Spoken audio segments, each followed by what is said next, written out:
ఆశ్రయము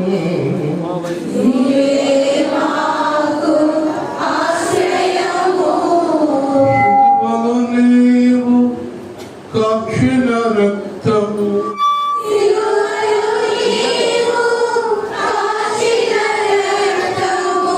మా చుట్టూ కంచెగా ఉన్నది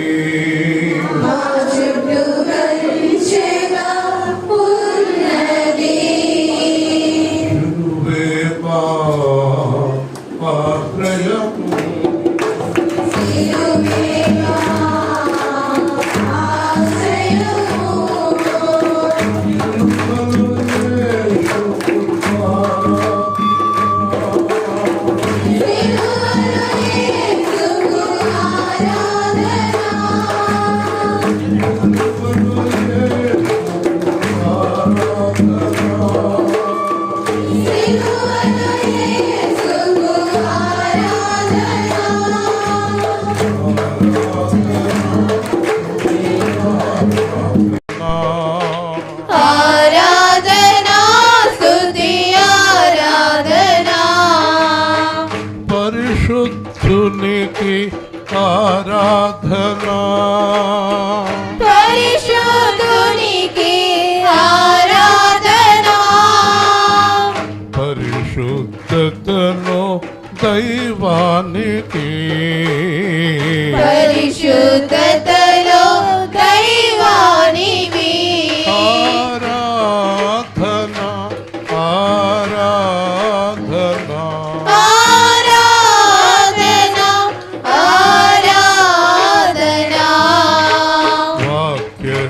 వాక్యస్వరూపికి ఆరాధనా వాక్యస్వరూపికి ఆరాధనా మహిమస్వరూపికి ఆరాధనా మహిమస్వరూపికి ఆరాధనా ఆత్మతో సత్యముతో ఆరాధనా ఆత్మతో సత్యముతో ఆరాధనా ఆరాధనా స్తుతి ఆరాధనా ఆరాధనా స్తుతి ఆరాధనా నా పాపములు నా దోషములు నా పాపములు నా దోషములు అగాధములో పడవేసినాడు అగాధములో పడవేసినాడు ఇంత గొప్ప రక్షణ నాకిచ్చినాడు ఇంత గొప్ప రక్షణ నాకిచ్చినాడు ఆరాధనా స్తుతి ఆరాధనా ఆరాధనా స్తుతి ఆరాధనా పరలోక తండ్రి పరిశుద్ధ దేవుడా పరలోక తండ్రి పరిశుద్ధ దేవా భూమి ఆకాశములు చేసిన వాడా భూమి ఆకాశములు చేసిన వాడా మహిమా సింహాసనమున దేవా మహిమా సింహాసనమున దేవా ఆసీనుడైనావు సమస్తము చూస్తున్నావు ఆసీనుడైనావు సమస్తము సృష్టించావు నీకు అసాధ్యము లేనే లేదు నీకు అసాధ్యము లేనే లేదు ఆరాధనా స్తుతి ఆరాధనా ఆరాధనా స్తుతి ఆరాధనా ఆత్మతో సత్యముతో ఆత్మతో సత్యముతో ఆరాధనా స్తుతి ఆరాధనా ఆరాధనా స్తుతి ఆరాధనా పడి ఉన్న వారిని లేవనెత్తువాడవు పడి ఉన్న వారిని లేవనెత్తువాడవు వేదన శోధన తొలగించువాడవు వేదన శోధన తొలగించువాడవు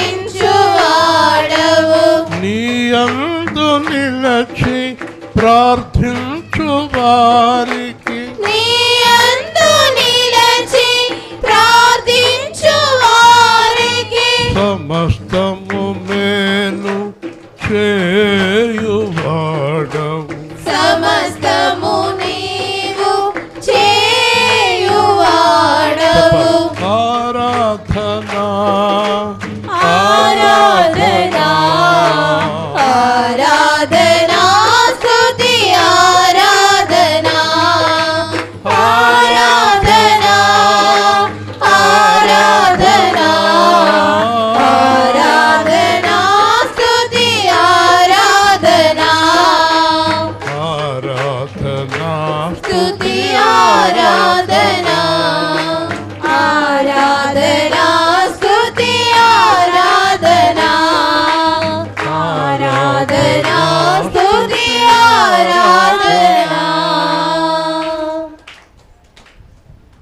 నా పాపములు నా దోషములు నా పాపములు నా దోషములు సముద్ర అగాధములో పడవేసినావు సముద్ర అగాధములో పడవేసినావు నీ సన్నిధిలో నిలబెట్టినావు నీ సన్నిధిలో నిలబెట్టినావు ప్రార్థన చేయండి. మన పాపాలు దోషాలన్నీ తీసేసి అగాధములు పడవేసి మనలను క్షమించి మనలను ఆయన సన్నిధిలో నిలబెట్టిన దేవాది దేవునికి మనసారా కృతజ్ఞతలు స్తుతులు అర్పణలు చెల్లించుకుందాం. దేవుణ్ణి కనపరుద్దాం. మీ హృదయంలో ఉన్నవన్నీ కొద్ది నిమిషాలు దేవుడితో మాట్లాడుకోండి. తిరిగి ఆయన మనకి సమాధానం ఇస్తాడు.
ఆమేన్. కూర్చుందాం.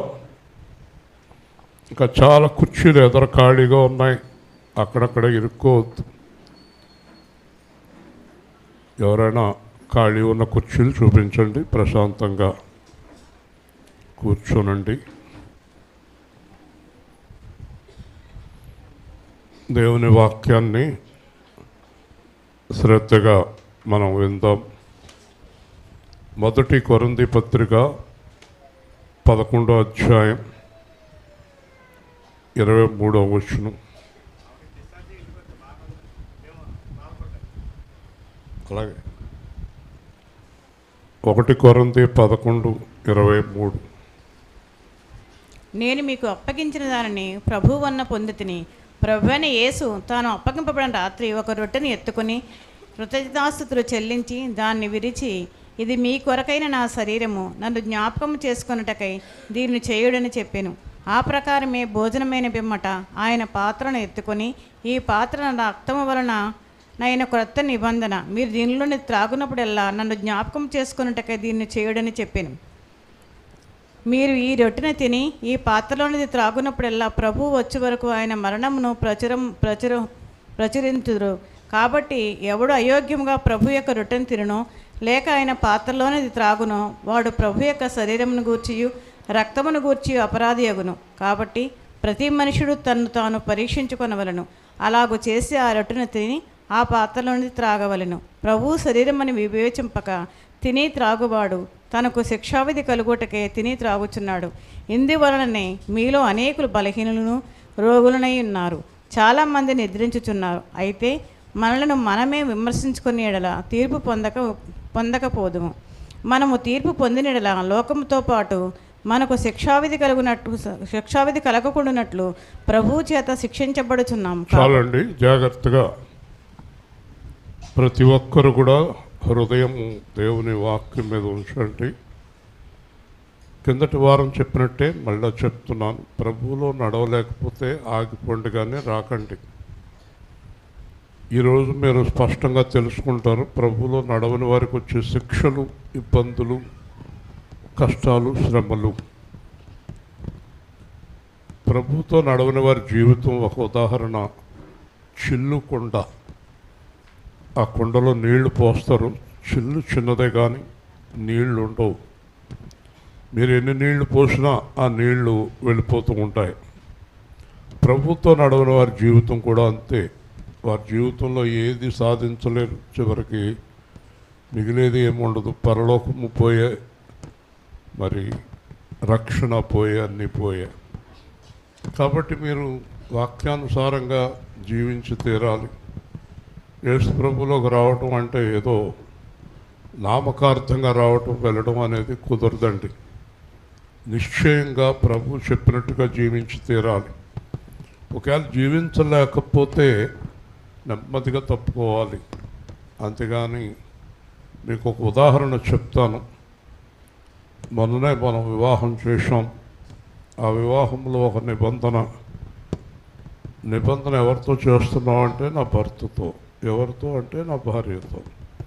భార్యాభర్తలు నిబంధన గురించి బైబిల్లో ఏం చెప్పాడంటే, భార్యాభర్తలు ఎన్ని గొడవలు పడినా కూడా వారు కలిసి కాపురం చేయొచ్చంట. కానీ వ్యభిచారం అనే నేరం గనక వారిలో ఉంటే వెంటనే విడిచిపెట్టమన్నాడు దేవుడు. ఆ భార్య అక్రమ సంబంధం కానీ భర్త అక్రమ సంబంధం కానీ కలిగి ఉంటే వారిద్దరిని విడిపోమని దేవుడు బైబిల్లో స్పష్టంగా చెప్పాడు. విడిపోయిన వారిని కూడా మళ్ళీ ఎవరు పెళ్లి చేసుకోకూడదు, అలా చేసుకున్న వారు కూడా వ్యభిచరించేవారు అవుతురు అన్నాడు. కాబట్టి భార్యాభర్తల బంధమే ఎంత గట్టిదైతే పౌలు అంటాడు, యేసుక్రీస్తుకి మనకు ఉన్న బంధం ఎలాంటిదై ఉండాలి. మీరు యేసుక్రీస్తుతో బంధాన్ని కలిగి తిరిగి పాపము, అబద్ధాలు, మోసాలు, హేళనలు, వారిని వీరిని విమర్శించటాలు, ఎదురుగుండా ఒకలాగా వెనకాల ఒకలాగా నటించటాలు, ఇలాంటి పనులు మీరు చేసినప్పుడు మీ జీవితాలు ఏమాత్రం కూడా బాగుపడవండి. ఆశీర్వాదం అనేది దగ్గరికి కూడా రాదండి. యేసు ప్రభు తన స్వభావానికి విరుద్ధంగా ఏమీ చేయలేడు. కాబట్టి మనం ప్రభు బల రోజున చాలా ముఖ్యమైన విషయాలు వినబోతున్నాం.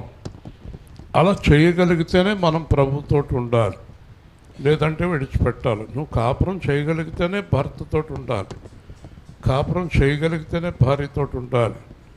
ఒక ఆవిడ అంటదట, ఆ మధ్యకాలంలో చెప్తారు, వేరే అతనితో ఉంది, భర్తను విడిచిపెట్టదట.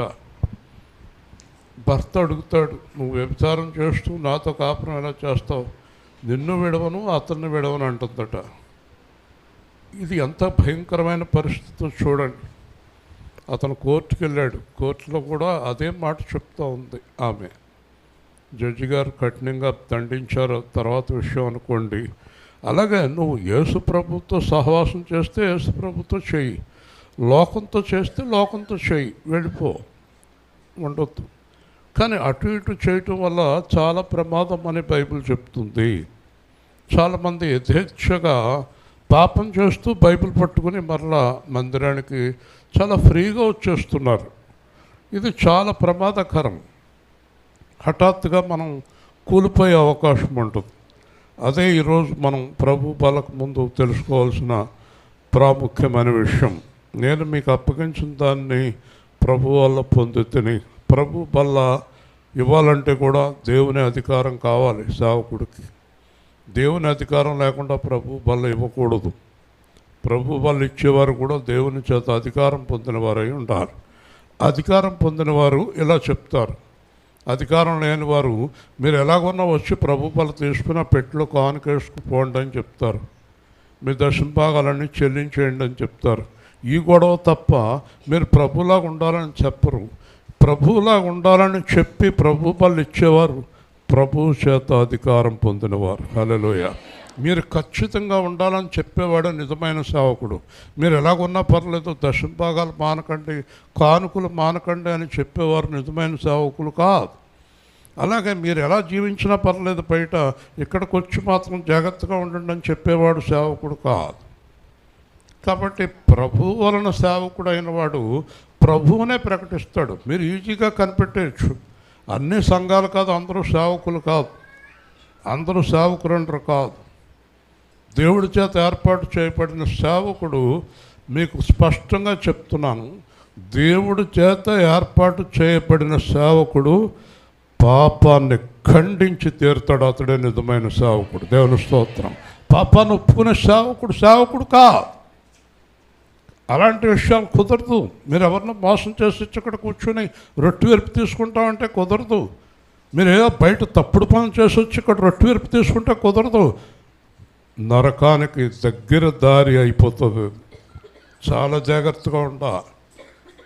దేవుని మందిరంలో జనుడు ఎలాగ ప్రవర్తించాలి, ప్రతిదీ రాయబడి ఉంది బైబిల్లో. బైబిల్ అనేది చట్టం. అబ్రహాం లింకన్ అమెరికా అధ్యక్షుడిగా పనిచేశాడు. ఆయన బైబిల్ పక్కన పెట్టుకుని అమెరికాని పరిపాలించాడు. చాలామంది అడిగారు, మీరు చట్టం పక్కన పెట్టి బైబిల్ పెట్టుకున్నారు పక్కన అని అడిగితే అబ్రహాం లింకన్ అన్నాడు, బైబిల్ని మించిన చట్టం ప్రపంచంలో ఇంకోటి లేదన్నాడు గట్టిగా. హల్లెలూయా. ఈ బైబిల్ గొప్ప చట్టం. ఇది దీంట్లో చాలా రూల్స్ ఉన్నాయి. ఆ రూల్స్ ప్రకారం మనం జీవించాలి. రూల్స్ తప్పితే కుదరదు. ఇక్కడ రూల్స్ తప్పితే ఇక్కడ లంచాలు ఇచ్చి తప్పించుకోవచ్చు. బైబిల్లో రూల్స్ తప్పితే యేసు ప్రభు శిక్ష నుంచి ఎవ్వరూ తప్పించుకోలేరు. దేవుని స్తోత్రం. యేసు ప్రభు శిక్ష నుంచి తప్పించుకోవటం సాధ్యమే కాదు. యేసు ప్రభు శిక్షించేది ఇప్పుడు కాదు, మరణం తర్వాత నరకంలో పడవేసి శిక్షించుతాడు. చాలా జాగ్రత్తగా ఉండాలి. కాబట్టి ఇక్కడ నేను ప్రభు వల్ల పొందితిని. ప్రభు అయిన యేసు తను అప్పగించబడిన రాత్రి రొట్టెను ఎత్తుకొని కృతజ్ఞతాస్తుతులు చెల్లించి, మీరు నేర్చుకోవాల్సిన పాయింట్స్ చాలా ఉన్నాయి. మీరు ఏది లోపలికి తీసుకుంటున్నా కృతజ్ఞతలు చెల్లించాలి. ఏదైనా సరే, ఆహారం అవనే, వస్త్రం అవనే, ₹1 డబ్బు అవనే, ఒక వస్తువు అవనే, అన్నీ దేవుడికి కృతజ్ఞతలు చెల్లించాలి. దేవుడికి కృతజ్ఞతలు చెల్లించకుండా ఏ వస్తువు మీరు వాడుకోకూడదు. ఆహారం తినకూడదు, నీళ్లు తాగకూడదు. ఎందుకంటే దేవుని అనుమతి లేకుండా మనం నీళ్లు తాగలేం, ఆహారం తీసుకోలేం, అడుగు తీసి అడుగేయలేం. హల్లెలూయా. కాబట్టి ప్రతిదీ దేవుడికి సమర్పణ చేసుకోవాలి. దేవుడికి కృతజ్ఞతలు చెల్లించాలి. 10 సంవత్సరాలు నాతో అమెరికన్స్, జపాన్ వాళ్ళు, బెల్జియం వాళ్ళు, నార్వే వాళ్ళు ఉండేవారు. వాళ్ళు ప్రతి విషయంలో థ్యాంక్స్ చెప్తూ ఉంటారు. ఒకసారి నా భార్య సూప్ కాసింది, ఆ సూప్ తాగాడు, ఇంకా అన్నం అన్నీ మానేశాడు. బాగుందని రాత్రి లేదు పగలేదు థ్యాంక్స్ చెప్తూనే ఉంటాడు. మద్రాసు వెళ్ళి ఎన్నో పదార్థాలు పెడితే కూడా మూర్తి వైఫ్ ఇచ్చిన సూప్ బాగుందని అక్కడ కూడా చెప్తున్నాడు. అంటే నేను అతను అడిగాను, అతని పేరు వెల్గారని, ఎందుకగా నువ్వు అత్తమాని ఎలా చెప్తున్నావు అంటే ప్రభు అలా చెప్పమన్నారు అన్నాడు. హల్లెలూయా. కాబట్టి గిన్నెడు నీళ్ళు ఎక్కడైనా తాగితే జీవితాంతం మర్చిపోకూడదు, కానీ ఎంతంత మేలులు పొందుతారు, వెనకాల తగలెట్టేస్తారు, వాళ్ళనే పాడు చేసేస్తారు. ఎవరు మేలు చేస్తారో వాళ్ళకే కీడు చేసేస్తారు, ఎవరు అన్నం పెట్టారో ఆ చేయి నరికేస్తారు, ఎవరు ఉద్యోగం ఇచ్చారో వాళ్ళ నాశనం చేసేస్తారు. ఇదేం దారుణం అండి, న్యాయమేనా ఇది? కాబట్టి ప్రతి విషయంలో కృతజ్ఞతలు చెల్లించాలి. గుర్తుపెట్టుకోండి, నువ్వు అలాగా మేలును మర్చిపోయి నీ ఇష్టం వచ్చినట్టు మాట్లాడితే నువ్వు నిర్ణయించుకో, నువ్వు వెళ్ళేది కిందకి పైకి మాత్రం కాదు. దేవుని స్తోత్రం. కృతజ్ఞత లేని జీవితం ఉండకూడదండి, కృతజ్ఞత ఉండాలి జీవితంలో. చాలామందిని చూస్తున్నాను, ఎన్నో పెళ్ళిళ్ళు చేసాం, ఎన్నో కార్యాలు చేసాం, ప్రార్థనలు చేసాం, ఎన్నో చేసాం, మాట కూడా మాట్లాడరండి. మళ్ళీ బాగానే ఉన్నామన్న మాట కూడా చెప్పరండి. ఎంత దారుణమైన మనుషులు మనం చూస్తూ ఉన్నాం. చాలా భయంకరమైన వాళ్ళండి. ఏరు దాటి తెప్ప తగలు పెట్టారన్న విందాను ఉందన్నమాట. ఇది దేవుడు ఒప్పుకోడండి. అసలు కృతజ్ఞత లేని జీవితం చాలా భయంకరమైన జీవితం అండి. అలాంటి వారి జీవితంలో ఎప్పటికీ అభివృద్ధి చెందరు. యేసు ప్రభు ప్రతి విషయంలోనే కృతజ్ఞతలు చెల్లిస్తున్నాడు. ఇది మీ కొరకైన నా శరీరము నన్ను జ్ఞాపకం చేసుకొనుటకై చేయండి. ఇది మీ కొరకు నా శరీరం ఇస్తున్నాను, మీరు తిన్నప్పుడల్లా నన్ను జ్ఞాపకం చేసుకోండి. హల్లెలూయా. మీ కొరకు నా శరీరం. ఎవరిస్తారండి? ₹1,00,000 డబ్బు ఇస్తావు, లేకపోతే ₹1,00,00,000 ఇస్తావు, ఏదన్నా చేస్తావు, శరీరం ఇస్తావా? నా శరీరాన్ని కోసుకుని తినని అంటావా? నీ రక్తాన్ని ఇస్తావా? ఒకవేళ నువ్వు శరీరాన్ని రక్తాన్ని ఇచ్చినా ఎవరికి ఉపయోగం? అది పాప శరీరం, పాప రక్తం. కాబట్టి యేసు ప్రభు మనకు ఎంత త్యాగం చేశాడంటే ఇప్పుడు తెలియదు మీకు, చనిపోయిన వెంటనే తెలిసిపోద్ది మీకు. మీరు మీ దగ్గర నుంచి ఆత్మ వెళ్ళిపోయిన క్షణంలో తెలిసిపోద్ది మీకు, ఒక్క క్షణంలో తెలిసిపోద్ది. నువ్వు యేసు ప్రభు శరీరంలో పొందిన రక్షణ నీకు తెలిసిపోతుంది. నువ్వు గనక పరిశుద్ధంగా జీవించి చనిపోతే నీ ఆత్మ నేరుగా పరదేశకి వెళ్ళిపోతుంది. ఒకవేళ నువ్వు సరిగ్గా జీవించకుండా చనిపోతే నేరుగా పాతాళానికి వెళ్తావు. అంటే చనిపోయిన వెంటనే యేసు ప్రభు రక్షణ ఏంటో నీకు అర్థమైపోతుంది. హల్లెలూయా. అర్థమైందా? మీకు తెలుసు కదా, చెప్పక్కర్లేదు. ధనవంతుడు లాజరు చనిపోయిన వెంటనే తీర్పు అనేది ఆలస్యం చేయదండి. నువ్వు చేసిన తప్పుడు పనులన్నీ తీర్పు ఆలస్యం ఏం చేయదు. నువ్వు మరణించిన వెంటనే నీకు తీర్పు వచ్చేస్తుంది. సో వెంటనే ధనవంతుడు నరకానికి వెళ్ళిపోయాడు, వెంటనే లాజరు పరలోకం వెళ్ళిపోయాడు. హల్లెలూయా. చూసారా? అంటే వాళ్ళు ఇక్కడ బ్రతికిన పద్ధతిని బట్టి తీర్పు తీర్చబడింది, ఇక్కడ బతికిన పద్ధతి. కాబట్టి మీరు ఏం చేయాలంటే నా శరీరం తినేటప్పుడు జ్ఞాపకం చేసుకోండి, ఇది దేవుడు నేను పరిశుద్ధంగా జీవించడానికై ఇది నాకు దేవుడిచ్చిన శరీరము అని. హల్లెలూయా. అప్పుడు నువ్వు పాపం చేయు, అబద్ధాలాడు, మోసం చేయు, ఈ శరీరంతో దరిద్ర పనులు చేయు, ఈ శరీరానికి కావలసిన తప్పుడు పనులు నువ్వు చేయవు. ఇంకా ఈ శరీరం నీది కాదు, ఆయనది. రక్తం నీది కాదు, ఆయనది. ప్రాణం నీది కాదు, ఆయనది. నువ్వు నీ సొత్తు కాదు, దేవుని సొత్తు. హల్లెలూయా. చూసారా? జాగ్రత్తగా ఉండండి. నన్ను జ్ఞాపకం చేసుకొనుటకై. అలాగే ఈ పాత్ర నా రక్తమున నేను క్రొత్త నిబంధన తాగినప్పుడల్లా నన్ను జ్ఞాపకం చేసుకోండి. చూసారండి, చాలామంది సంఘాలు జ్ఞాపకం చేసుకుంటారు, పాస్టర్లను జ్ఞాపకం చేసుకుంటారు, అయ్యగారులను జ్ఞాపకం చేసుకుంటారు, మా అయ్యగారు అంటారు, లేదా ఏదేదో జ్ఞాపకం చేసుకుంటారు. కానీ మీరు జ్ఞాపకం చేసుకోవాల్సింది యేసుక్రీస్తుని. హల్లెలూయా. ఎందుకంటే ఆయనే శరీరము రక్తం ఇచ్చినవాడు నీకు, ఏ పాస్టర్ గారు ఇవ్వలేదు. చాలామంది పాస్టర్లకి ఫేవర్లుగా తయారవుతారు, అంటే దేవుడికి వ్యతిరేకంగా. ఒకరోజు నేను విన్నాను, రాజశేఖర్ గారు అడుగుతున్నారు, మాకు మా పాస్టర్ గారే ఎక్కువ అన్నారు. మరి మీ పాస్టర్ గారు ఒకవేళ పరలోకం వెళ్ళకపోతే అంటే మేము కూడా పరలోకం వెళ్ళమంటున్నారు. అదండి, వీళ్ళకే పాస్టర్లకు ఉన్న అటాచ్మెంట్ చూడండి. నాకు ఎవరితోటి అటాచ్మెంట్ లేదు. ప్రేమ్ కుమార్ నాకు కూడా ఉంటాడు 24 గంటలు, కానీ అతనిగా నాకు అటాచ్మెంట్ ఉండదు. నా భార్య నాతో కాపురం చేస్తున్నా, నా పిల్లలు నాతో ఉన్నా, నాకు వాళ్ళకి అటాచ్మెంట్ ఉండదు. అంటే మీకు అర్థమైందా? నాకు ప్రభువే ప్రాముఖ్యమైన వాడు. హల్లెలూయా. అలాగే నా భార్య ఉండాలి, అలాగే ప్రేమ్ కుమార్ ఉండాలి, అలాగే నా పిల్లలు ఉండాలి. అంటే దాని అర్థం ఏంటంటే, ఒకవేళ నా భార్య పర్వాలేదంటే ఇలా చేద్దాం అంటే కుదరదు. ఒకవేళ నేను ఇలా చేద్దాం అంటే నా భార్య ఒప్పుకోకూడదు. ఒకవేళ నేను ఇలా వెళ్దాం అంటే ప్రేమ్ కుమార్ ఒప్పుకోకూడదు. ప్రేమ్ కుమార్ ఎలాగ వెళ్దాం అంటే నేను ఒప్పుకోకూడదు. అదే ప్రభువుని జ్ఞాపకం చేసుకోవటం. హల్లెలూయా. మీ ఇష్టం వచ్చినట్టు జీవించేయటం కాదు. మరండి మా ఆయన చెప్పాడండి, మీ ఆయన ఇచ్చాడు రక్తం నీకు, నీ భర్త ఇచ్చాడు రక్తం నీకు, మీ పాస్టర్ గారు శరీరం, మా పాస్టర్ గారు అలా వచ్చేయమన్నారండి, అలాగ వెళ్ళిపోతాను. మీ పాస్టర్ గారు ఇచ్చాడు రక్తం నీకు. మీకు ఎవరికి తెలియదా? మీకు శరీరం రక్తం ఇచ్చిన ఆయన పేరు చెప్పండి, అందరూ చెప్పండి. మరి ఎందుకండి మనుషులకు లొంగుతారు మీరు? భర్త చెప్తే తప్పు చేయటమా? భార్య చెప్తే అబద్ధాలు ఆడటమా? కొడుకు చెప్తే అప్పులు చేయటమా? పెళ్ళం చెప్తే మోసం చేయటమా? చెల్లెలు చెప్తే తప్పుడు పనులు చేయటమా? బావ చెప్తే తప్పుడు పనులు చేయటమా? మీరు దేవుడి పిల్లలా? ఎలాగవుతారు దేవుడి పిల్లలు మీరు? అలాగే మీరు చెప్పినట్టు కూడా మీరు వినకూడదు.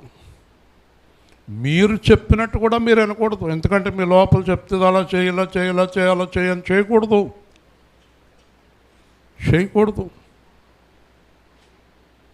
కేజీఎఫ్లో నన్ను ఒక లాయర్ చూసి, అంటే పబ్లిక్ ప్రాసిక్యూటర్ అయ్యాడు, పక్కన ఉన్న ఆయన ఇప్పుడు పాస్టర్ గారు అయ్యే బాబు అంటే నన్ను, మీరు పాస్టర్ గారు అయ్యారా? ఒక అరగంట తేరుకోలేదు అతను. అర్థమైంది మీకు? అంచేత పాస్టర్ అంటే సామాన్యమైన విషయం కాదు, విశ్వాసం అంటే సామాన్యమైన విషయం కాదు. మీరు చనిపోవాలి, మీలో క్రీస్తు జీవించాలి. హల్లెలూయా. మీ ఇష్టం వచ్చినట్టు మాట్లాడకూడదు, నేను అనకూడదు. నువ్వెవరు? ఏంటి నువ్వెక్కడున్నావు? నేను ఎక్కడున్నా? నువ్వు ఆయన్ని జ్ఞాపకం చేసుకోమంటున్నాడు. శరీరము నాది, రక్తము నాది. ఎవరిది శరీరం? రక్తం ఎవరిది? మీ ఆయనదా? మీ అబ్బాయిదా? మీ అమ్మాయిదా? రాత్రి అంటున్నాడు, నేను ఇంకా దేవుడి మీదే ఆధారపడ్డానండి. అంత లేటమ్మా, ఎప్పుడో ఆధారపడవలసింది. ఇప్పటికైనా ఆధారపడ్డావు, సంతోషం. హల్లెలూయా. అంత ఆలస్యమా? ఎప్పుడూ ఆధారపడాలి దేవుడి మీద. అర్థమైందా? నేను ఇక్కడ ఏం చెప్పినా చేపుతున్న భార్య ఊరుకోదు. మీరు అక్కడ చెప్పారు కదా అంటుంది, వింటున్నారా? నేను ఆవిడని ఊరుకోను. మీరు అందరూ అలాగా ఉన్నారా? భార్య భర్తలు. భర్త తప్పు చేస్తే ఖండించే భార్యలు ఉన్నారు ఇక్కడ, భార్య తప్పు చేస్తే ఖండించే భర్తలు ఉన్నారు ఇక్కడ. ఏదో ఒకటి అలాగ వెళ్ళిపోదాం అనుకుంటున్నారా? మాట్లాడుతున్నది ఎవరు? మరి అలాంటప్పుడు దేవుడి పిల్లలు ఎలాగవుతారు మీరు? You are not God children. దేవుని పిల్లలు కాదు. ఇప్పుడు చెప్పండి, యేసు ప్రభు ఎవరిని జ్ఞాపకం చేసుకోమంటున్నాడు? పాస్టర్ గారినా? మీ ఆయన్నా? మీ ఆవిడనా? నవయ్య రాజు ఎవరిని జ్ఞాపకం చేసుకోవాలి? మీ అబ్బాయినా? ఎవరిని? నన్ను జ్ఞాపకం చేసుకోండి. ఎవరు? నేను మీ కొరకు శరీరము రక్తము చిందించాను. హల్లెలూయా. నువ్వు శరీరం నీది కాదు, ఆత్మ నీది కాదు. వింటున్నావా? కూర్చున్న వాళ్ళు వింటున్నారు, అక్కడ అటు ఇటు చూస్తున్నారా? శరీరం నీది కాదు, రక్తం నీది కాదు, ఆత్మ నీది కాదు, ఏది నీది కాదు. ఏ రోజైతే యేసుప్రభు రక్షణ పొంది నీటిలో మునిగావో ఆ రోజు నువ్వు చచ్చిపోయావు. నువ్వు మొత్తం యేసుప్రభు సొత్తు అయిపోయావు. హల్లెలూయా. పాట పాడతారు మరి, ఫరోకు నేను ఇంకా దాసుడను కానని. బుడ్డెట్టుకుంటారు ఎందుకు మరి? బుడ్డెందుకు పట్టుకుంటున్నారు? బుడ్డెట్టుకుని ఇక్కడ యేసు రక్తం తాగుతారా?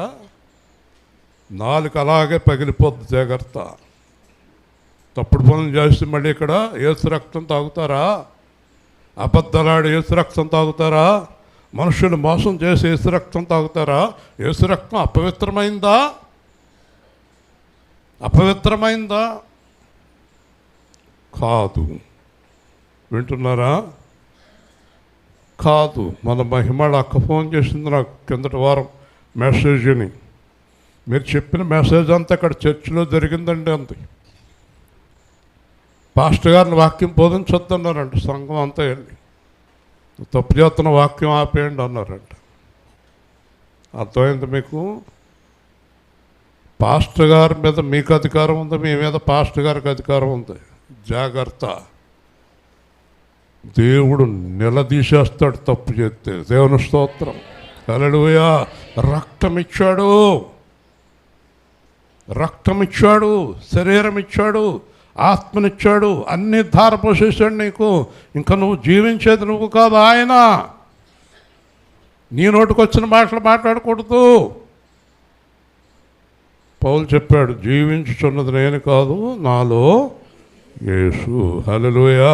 ఎవరైనా నిన్ను తప్పు చేయటానికి కేకేశారు అనుకో,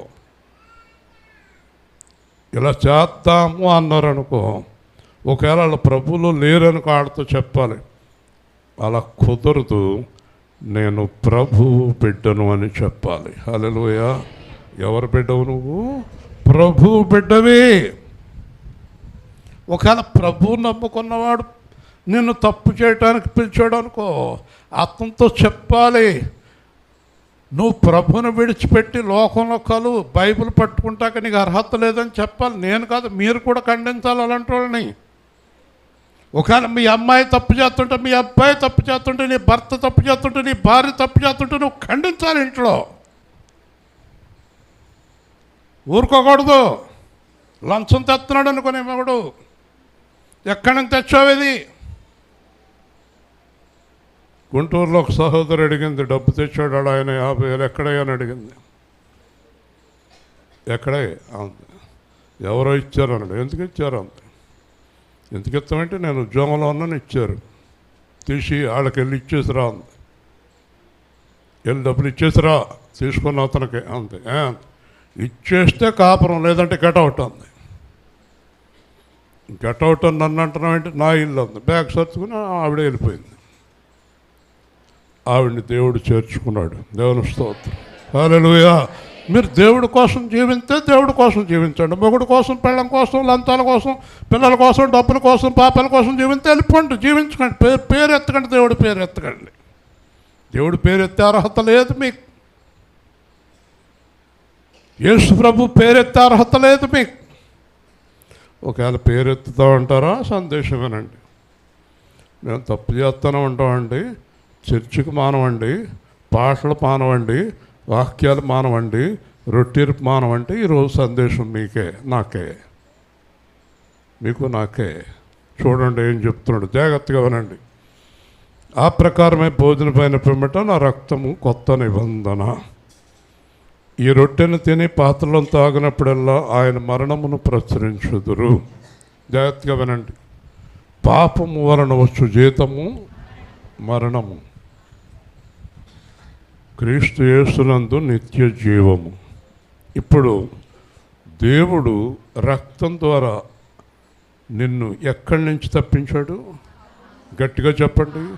మరణము నుండి తప్పించాడు. ఎక్కడి నుంచి? మరణము నుండి. కాబట్టి మీరు ప్రభు యొక్క బల్ల తీసుకున్నప్పుడల్లా నా కొరకు చనిపోయి నన్ను మరణం నుంచి తప్పించావని ఆయన మరణాన్ని అంటే మీరు రోజు గుర్తు చేసుకోండి. హల్లెలూయా. యేసు ప్రభు ఎవరి కోసం చనిపోయాడు? నా కొరకు, నీ కొరకు. ఇవన్నీ గుర్తున్నాయి అనుకో, నువ్వేం చేయవు? పాపం మాట్లాడటం కాదు, పాపం ఆలోచించడం కూడా మానేస్తావు నువ్వు. హల్లెలూయా. పాపం ఆలోచన వచ్చాకే పాపంలోకి వెళ్తుంది శరీరం. అసలు ఆలోచన రావటానికి ఏర్లేదు. పవిత్రమైన చూపు చూడాలి. చిన్నపిల్లలేంటి, పెద్దలేంటి, స్త్రీలేంటి, పురుషులేంటి, ఒకళ్ళనొకళ్ళు పవిత్రంగా చూడాలి, అపవిత్రంగా చూడకూడదు. అసలు చూపులోనే అపవిత్రత ఉంటే తప్పకుండా పాపం జరుగుతుంది. చూపే పవిత్రంగా ఉండాలి. యేసు చూసినట్టు చూడాలి. మార్పు చెందాలి. వింటున్నారా? యేసయ్యలాగే మాట్లాడాలి, యేసయ్యలాగే కాపురం చేయాలి, యేసయ్యలాగే పిల్లలు పెంచాలి, యేసయ్యలాగే ధనాన్ని జాగ్రత్తగా వాడుకోవాలి, యేసయ్యలాగే ఆహారం తినాలి, యేసయ్యలాగే త్యాగం చేయాలి, యేసయ్యలాగే మరణించాలి, యేసయ్యలాగే ఎప్పుడు జీవించాలి. హల్లెలూయా. యేసే ఆధారం మనకి. నిజమైన సేవకుడు, దేవుడి చేత ఏర్పాటు చేయబడిన సేవకుడు యేసు గురించి తప్ప మరెవరి గురించి చెప్పడు. పౌలు జీవితకాలం అంతా యేసు, దేవుని రాజ్యం రెండే చెప్పాడట ఆయన. యేసు, దేవుని రాజ్యం అంతే, రెండే మనకు కావాల్సింది. కల్పనా కథలతో పని లేదు మనకి. కల్పనా కథలు ఎక్కువైపోయినాయి ఇప్పుడు. వింటున్నారా? కల్పనా కథలు వద్దు. మీరు టోటల్గా నా ప్రసంగాలన్నీ చూడండి, ఏ కథలు ఉండవు వాటిల్లో, దేవుని వాక్యం తప్ప. కాబట్టి ఇక్కడ మీరు ఆయన మరణాన్ని జ్ఞాపకం చేసుకోవాలి. కాబట్టి ఎవడైనా అయోగ్యముగా తిని త్రాగిన ఎడల రక్తమును గూర్చి అపరాధి అగును. హల్లెలూయా. ఇప్పుడు ఒక మాట చెప్తాను వినండి. ఎవరు తప్పు చేస్తారో వాళ్ళే శిక్ష భరిస్తారు, ఎవరు మోసం చేశారో వాళ్ళే నష్టపోతారు. మరి ప్రసంగాలు ఎందుకు? ఒక మాట చెప్పనా, నేను ఇన్ని చెప్పినా మీరు తప్పు చేశారనుకోండి, ఆ శిక్ష నాకు రాదు. ఎవరికి వస్తుంది? మీకు, నాకు రాదు. మరి అయితే వాళ్ళే పోతారని వదిలేస్తే నువ్వు పాస్టర్వా? వాళ్ళే పోతారని వదిలేస్తే నువ్వు తల్లివా? వాళ్ళే పోతారని వదిలేస్తే నువ్వు తండ్రివా? అదే పోతాను వదిలేస్తే నువ్వు భర్తవా? అదే పోతాను వదిలేస్తే నువ్వు భార్యవా? మీ పిల్లల్ని అలాగే పెంచుతారా? మీ భర్త భార్యలు అలాగే ఉంటారా? బాధ్యత లేకుండా బతుకుతారా మీరు? పిల్లలు ఏం చేస్తే మనకెందుకని వదిలేస్తున్నారా పిల్లల్ని? ఆడు తాగితే మనకెందుకు, తిరిగితే మనకెందుకని పిల్లల్ని వదిలేసే తల్లిదండ్రులా మీరు? భర్త ఎలా తిరిగినా కాపురం చేసే భార్యవా నువ్వు? భార్య ఏం చేసినా కాపురం చేసే భర్తవా నువ్వు? అయితే నువ్వు దేవుడి రాజ్యానికి, దేవుడి సంఘానికి పనికి రావు. దేవుని స్తోత్రం. ఒప్పుకుంటావా? నీ పిల్లలు తప్పు చేస్తుంటే మా బాగా చేస్తున్నావమ్మా అంటున్నావా? మాట్లాడరేంటి మీరు? మీ పిల్లల మీద, మీ కుటుంబం మీద మీకు నియంత్రణ లేదా? నియంత్రణ లేదా? కాబట్టి దేవుడు అంటున్నాడు, ఎవరైతే అయోగ్యముగా ఇష్టం వచ్చినట్టు జీవిస్తూ నా శరీరము తిని నా రక్తము త్రాగితే శిక్షావిధి కలుగును. హల్లెలూయా. ఏమొస్తుంది వాళ్ళకే? మరి యేసు ప్రభు ఏం చెప్పాడు రోమా 8లో? క్రీస్తు యేసునందున్న వారికి ఏ శిక్షా విధి లేదు. ఒక పాస్టర్ గారికి ఏ శిక్ష వేసాడో తెలుసా? ఒక పాస్టర్ గారు చేసిన పనులకి ఎదిగిన కొడుకు వెళ్ళిపోయాడు మరణంలోకి.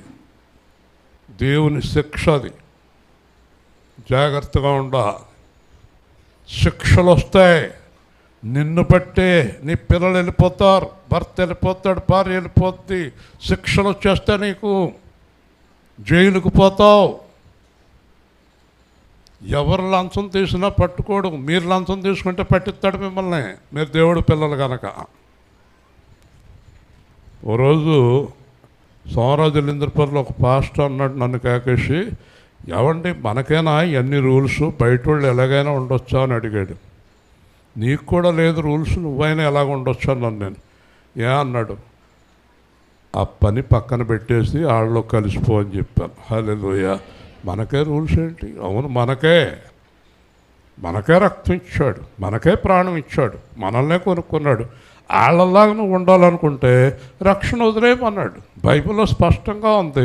ఒకవేళ నువ్వు యేసు ప్రభుతో కొనసాగలేకపోతే ఒక దండం పెట్టి వెళ్ళిపో. నీకు నాకు సంబంధం లేదని చెప్పే ఆయనతో. లేదా వెచ్చగా లేదా చల్లబడిపో. హల్లెలూయా. చల్లబడిపో, వెచ్చగా ఉండు. వింటున్నారా? శిక్షావిధి. నన్ను ఎవరో కొట్టారండి, నిన్ను ఎవరో కొట్టలేదు, ఆయనే కొడుతున్నాడు. హల్లెలూయా. నన్ను ఎవరో తిడుతున్నారండి, ఆయనే. మా అబ్బాయి నాకు ఎదురు తిరుగుతున్నాడు, మీ అబ్బాయిని ఎదురు తిరిగేలాగా చేసింది ఆయనే. నీ కూతురు చేత వ్యభిచారం చేయించేది కూడా ఆయనే. నువ్వు వ్యభిచారం చేస్తున్నావు గనక నువ్వు చేసే తప్పుడు పనులన్నీ నీ ఇంట్లోకి వస్తాయి, మొత్తం నీ మీదకి వచ్చేస్తాయి శిక్షలు. ఒకరోజు ఏదో ఒక ఊరు కోర్మిల్లు వాక్యం చెప్తున్నాను. అంతా బాగానే ఉందండి, నా భర్త రక్షణ పొందుతలేదు, అసలు నాకు దేవుడు వద్దంటున్నాడు అంది. వాక్యంలో మాట్లాడేటి దేవుడు, నీ వల్లే నీ భర్తకు రక్షణ రాలేదన్నాడు. మొత్తం ఆ సంఘం అంతా తప్పట్లు కొట్టారు. ఆవిడ మొహం మాడిపోయింది. తర్వాత ఆవిడ భర్త గురించి సంఘం కూడా చెప్పారు. అవునండి, అతను చాలా మంచి వ్యక్తి, ఈవిడంత దుర్మార్గురాలు లేదు, కానీ ఊరికే పైకి రక్షణ పొందిందని చెప్పారు. హల్లెలూయా. ఆవిడని బట్టే భర్త రక్షణ పొందుతలేదు. వింటున్నారా? కాబట్టి దేవుడు వేసే శిక్షలు చాలా చాలా వింతగా కూడా ఉంటాయి, చాలా విచిత్రంగా కూడా ఉంటాయి. నువ్వు మారేదాకా నీ భర్త మారడు, నువ్వు మారేదాకా నీ కూతురు మారదు, నువ్వు మారేదాకా నీ కొడుకు మారడు, నువ్వు మారేదాకా నీ చుట్టూ ఉన్న వాళ్ళు ఎవరు మారరు, అందరూ శత్రువులుగానే ఉంటారు. బైబిల్లో ఒక మాట ఉంది, ఒకని ప్రవర్తన యెహోవాకు ప్రీతికరమైనప్పుడు శత్రువులను మిత్రులుగా మార్చివేయును. హల్లెలూయా. అంచేత ఏదన్నా తేడా వస్తే శిక్ష ఎవరికి అయ్యాలి? నిన్ను నువ్వే ఇలా పెట్టి మూతి మీద గట్టిగా గుద్దుకోవాలి. ఎవరిని కొడతావు నువ్వు?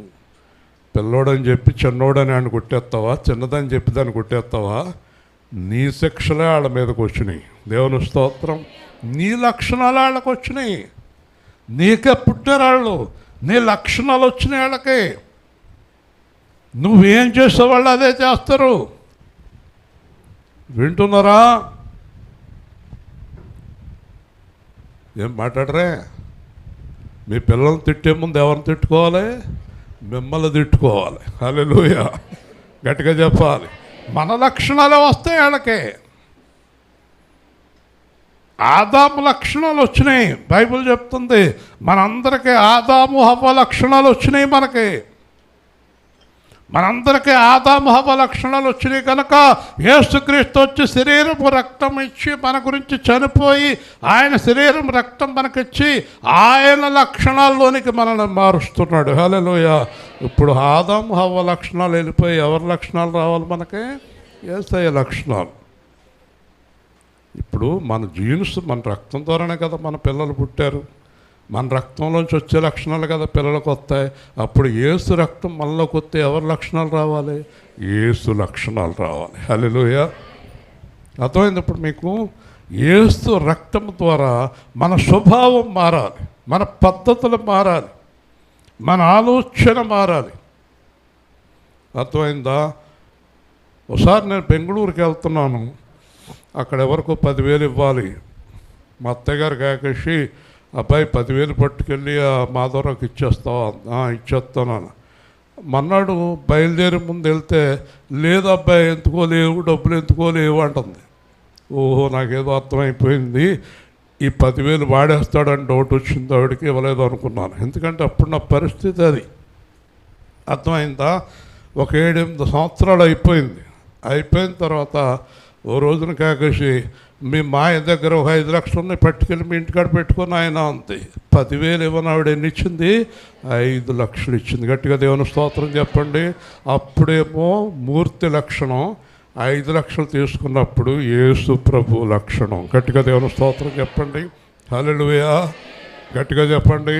యేసు ప్రభు లక్షణం ఉంది కాబట్టే కొంతమంది వచ్చిన దగ్గర మా డబ్బులు మీ దగ్గర ఉండొచ్చువా అంటున్నారు కదండి. మూర్తి లక్షణం అయితే అయ్యి బాబోయ్ గమనిచ్చేయి బాబోయ్, సాయంత్రం ఇచ్చేయి బాబోయ్ అంటారు. వింటున్నారా? లక్షణాలు ఎవరయ్యే? ఎవరి లక్షణాలు నీ డబ్బులు ఇచ్చుకుని మళ్ళీ ఇస్తున్నావు వెనక్కే? ఆ లక్షణం ఎవరిదే? యేసు ప్రభు లక్షణం అది. ఎవరి దగ్గరైనా తీసుకుంటామే కానీ మళ్ళీ ఇచ్చే లక్షణం లేదు కదా నీకు. ఎవరిదా లక్షణం? మాట్లాడరేంటి? ఆ లక్షణం ఎవరిదే? మీదే, మీదే. మరి యేసు ప్రభు మన డబ్బులు తీసుకుని మనకు ఇవ్వటం కాదండి, శరీరము, ప్రాణము, ఆత్మ, రక్తం కూడా ఇచ్చేసాడు అండి. అలాంటి యేసు ప్రభు బిడ్డలని చెప్పుకుంటా సిగ్గులేదా? సిగ్గులేదా? లేదంటారేమో ఒకవేళ కొంతమంది. మాకు సిగ్గు ఉండదండి. మేము ఎలా పడితే ఎలా తుడిచేసుకుంటాం, ఎలా పడితే ఎలా తుడిచేసుకుంటాం. దయచేసి అలాంటి వాళ్ళు ఏ సేవా కేంద్రంలో అడిగట్టకండి, మీకు అందరికీ దండం. దేవుని స్తోత్రం, హల్లెలూయా. అలాంటి సిగ్గులేని బతుకొద్దండి. అగ్నిలాగా బ్రతుకుతామండి. నీతి కొరకు ఆకలి తప్పులు కలిగి ఉంటామండి. వింటున్నారండి? నీతి కొరకు ఆకలి దప్పులు కలిగి ఉందాం. హల్లెలూయా, హల్లెలూయా. ఓ రోజున పట్టుకెళ్ళి మా స్నేహితుడు వాళ్ళ అబ్బాయికి ఒక 10,000 ఇచ్చాను. ఇచ్చిన తర్వాత ఒక అరగంటకి ఫోన్ చేశాడు. మూర్తి గారు అందరికి ఎలాగా చేస్తున్నారా అన్నాడు. అన్నాను. 12,000 ఇచ్చేశారు అన్నాడు. అయ్యో నేను చూసుకోలేదన్నాను. మీరు చూసుకోకపోయినా నేను చూసుకున్నాను, 2,000 ఎక్కువ ఇచ్చేశారు, పట్టుకొస్తాను అనగా తర్వాత ఇది కానీ పర్వాలేదు అన్నాను. యేసు ప్రభు లక్షణాలు చాలా అద్భుతంగా ఉంటాయి. దేవుని స్తోత్రం, గట్టిగా చెప్పండి. వారు లెక్క చూసుకొనగా, ఎవరు? యేసు ప్రభు పిల్లలు లెక్క చూసుకొనగా వారికి కలిగిన దాంట్లో ₹1 కూడా పోలేదని బైబిల్లో రాశాడు. హల్లెలూయా, హల్లెలూయా. యేసు ప్రభు ముద్రించిన డబ్బు ₹1 పోలేదు. ₹1 పోలేదట. నీ అన్నము నీళ్ల మీద వేయము, కొన్నాళ్ల తర్వాత అది నీకు దొరకును. హల్లెలూయా. మొన్న వచ్చాడు అతను, మళ్ళీ మోసం చేసిన వ్యక్తి. నేను ప్రార్థన చేశాను, ప్రభువా అది నాదైతే తిరిగి నాకు లేదంటే ఒక్కలేదని ప్రార్థన చేశాను. మీరు ఎంతమంది చేస్తారా ప్రార్థన? ఇప్పించే ప్రభువా, కమ్ము లాక్కొచ్చే ప్రభు. ప్రభు అంటే ఎవరు అనుకుంటున్నావు? కాబూలు బాకీలు వసూలు చేసి కూడా అనుకుంటున్నావు ఏంటి? సృష్టికర్త ఆయన. హల్లెలూయా. నీ బాకీలు వసూలు చేసి ప్రార్థనలా ప్రభు చేయాలా? నువ్వు ఇచ్చేసి బాకీ ఆయన వసూలు చేయాలా? ఆయనకేం పని లేదనుకుంటున్నావా? అది నీదైతే ఎప్పటికైనా తిరిగి వస్తుంది. హల్లెలూయా. అది దేవుడు నీకు ఇవ్వాలనుకుంటే అతడు అనుభవించలేడు. హల్లెలూయా చెప్పండి, గట్టిగా చెప్పండి. నీతి న్యాయముల గల ప్రభు, నీతి న్యాయముల గల ప్రభు ఆయన. అందరూ ఒకసారి చెప్పండి, ఆయన ఎవరో గట్టిగా చెప్పండి. నీతి న్యాయములు గల ప్రభు నీతి న్యాయములు లేని వారికి సహాయము చేయడు. దేవుని స్తోత్రం, హల్లెలూయా. నీతి న్యాయములు గల ప్రభు నీతి న్యాయం లేనకు సహాయం చేయడు. అర్థమైందా? యేసు ప్రభు రక్తం అంటే ఏంటో తెలుసా? దేవుని రక్తం. పాపం లేనివాడెవరు? పాపం లేనివాడెవరు? దేవుడు ఒక్కడే. గట్టిగా చెప్పండి, పాపం లేనివాడెవరు? దేవుడు ఒక్కడే. మరి దేవుని రక్తం కావాలి, దేవుని రక్తం కావాలి. దేవుని రక్తం ఇలా చూడు, వచ్చిన నేను చూస్తావు. దేవుని రక్తం కావాలి. దేవుని రక్తం ఎలా చిందిస్తాడు? దేవుడు ఆత్మస్వరూపి కదా, దేవుడు ఆత్మస్వరూపి కదా. రక్తం ఎలాగొస్తుంది దేవుడి దగ్గర నుంచి? యేసుప్రభు ఏం చెప్పాడు? దేవుడు అంటే ఎవరు? ఆత్మ. దేవుడిని ఎలాగ ఆరాధించమన్నాడు? ఆత్మతో సత్యముతో. దేవుడు అంటే ఎవరు? నోరు తెరు. ఆత్మ. రక్తం ఎలా వస్తుంది? అదే సువార్త, గొప్ప సువార్త. దేవుడు ఆత్మ, రక్తం రాదు గనక దేవుడు యేసుక్రీస్తుగా పుట్టి రక్తం చిందించాడు. గట్టిగా దేవుని స్తోత్రం, హల్లెలూయా. దేవుడే యేసుక్రీస్తు, ఏమి సందేహంలే. శరీరధారిగా వచ్చి రక్తం చిందించాడు. ఎందుకు? ఈ లోకంలో పరిశుద్ధ రక్తం లేదు గనక. పరిశుద్ధ రక్తమే పాప విమోచన రక్తం. హల్లెలూయా. ఇప్పుడు మనల్ని పాపం నుంచి విమోచించడానికి రక్తం చెందించింది ఎవరో అర్థమైందా? దేవుడే. హల్లెలూయా. దేవుడే స్వయంగా రక్తం చెందించాడు. ఆ దేవుడే రక్తం చెందించాడు. కాబట్టి నువ్వు ఒకవేళ తప్పు చేస్తున్నావంటే ఎవరి రక్తానికి వ్యతిరేకంగా తప్పు చేస్తున్నావు చెప్పాలి. దేవుని రక్తానికి వ్యతిరేకంగా. మామూలు శిక్షలు ఉంటాయండి? మామూలు శిక్షలు ఉంటాయా చెప్పండి? మామూలు శిక్షలు ఉండవు. భయంకరమైన శిక్షలు ఉంటాయి. అవి కూడా ఇప్పుడు తెలియజేస్తాడు మీకు కదా. ఈ శిక్షలు వచ్చేస్తున్నాయి, అయినా బుద్ధి రావటంలే. శిక్షలు పడుతున్నా బుద్ధి రావటంలే. ఎన్ని శిక్షలు వచ్చేస్తున్నా జ్ఞానం రావటంలే కదా.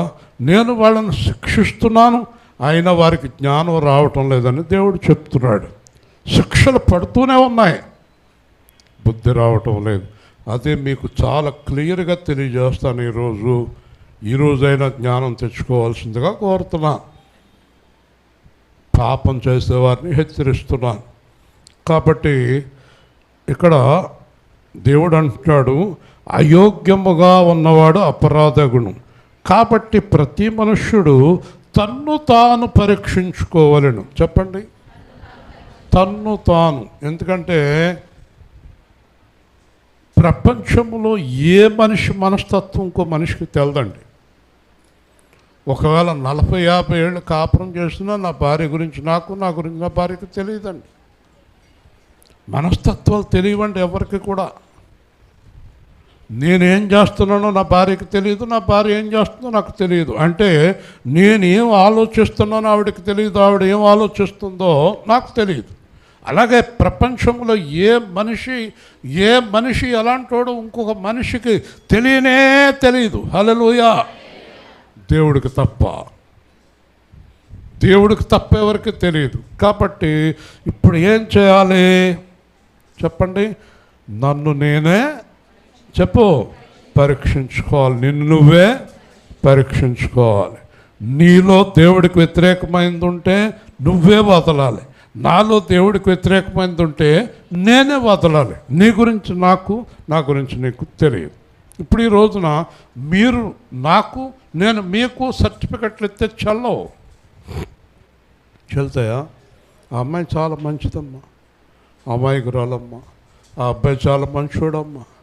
అలాగే మీరెళ్ళి మా పాస్టర్ గారు లాంటి పాస్టర్ ఇంచుమించుగా భారతదేశంలో లేడు అలా చెప్పేవాళ్ళు ఉన్నారు. కొంతమంది మంచి పాస్టర్ ఎవరో నిలుపుతూ ఉంటారు. ఏళ్ళ పనికి మనోడైనా సరే పాస్టర్ మంచోడైతే వీళ్ళకి మేలు దొరుకుద్దని. బుద్ధిహీనులే కదా వీళ్ళం. పాస్టర్ మంచోడైతే మీకు మేలు దొరుకుద్దా? మీరు మంచోళ్ళు అయితే మీకు మేలు దొరుకుద్దా?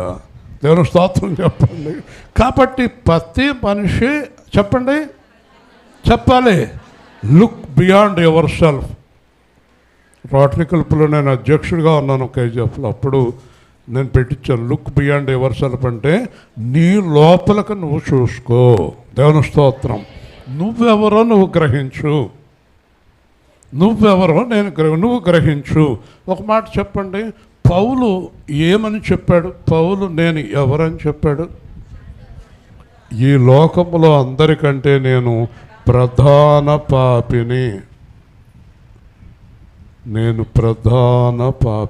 గ్రహించాడు. అలాగే నిన్ను నువ్వు గ్రహించుకో, ఎవరిని విమర్శించుకో. ఇప్పుడు నాకు మీలో ఎవరు మంచోళ్ళు ఎవరు చెడ్డోళ్ళు నాకు తెలియదు.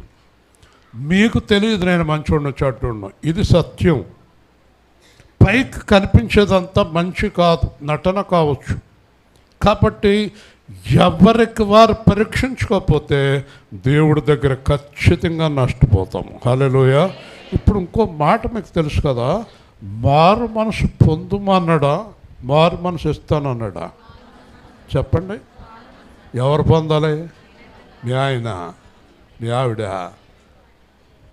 ఎవరికి వారే మారు మనసు పొందాలి. హల్లెలూయా. ఎవరికి వారే మారు మనసు పొందాలి. అర్థమైందా? మనం ఇంకా కొన్ని మాటలు చెప్తూ ఉంటాం కదండి, చెప్తామా? నాకు మారి మనసు ఎప్పుడో వచ్చేసిందండి, మా ఆయనకే రాలేదు. ఈవిడికల్లా తెలుసాడు ఆయనకి రాలేదని చెప్పాలి. అసలు మీరు ఎవరికైనా మారు మనసు రాలేదని మీకు ఎలా తెలుస్తుంది? యాక్టింగా యాక్టింగేనా? నాగేశ్వరరావు ఏదో సినిమాలో మొత్తం ఆస్తి అంతా రాసి ఇచ్చేసి ఖాళీకి వెళ్ళిపోతాడు. నాగేశ్వరరావు దేంట్లో? సినిమాలో. బయట మనం 10 రూపాయలు. ఎందుకంటే అతని గురించి నాకు బాగా తెలుసు. మూర్తి గారు జేబులో డబ్బులు లేవు, కాఫీ ఇప్పించండి అన్నాడు. ఎవరు? నాగేశ్వరరావు. గుంటూరు వచ్చి ఆ వీరగంధం సుబ్బారావు మీద దెబ్బలాట, తిట్లు.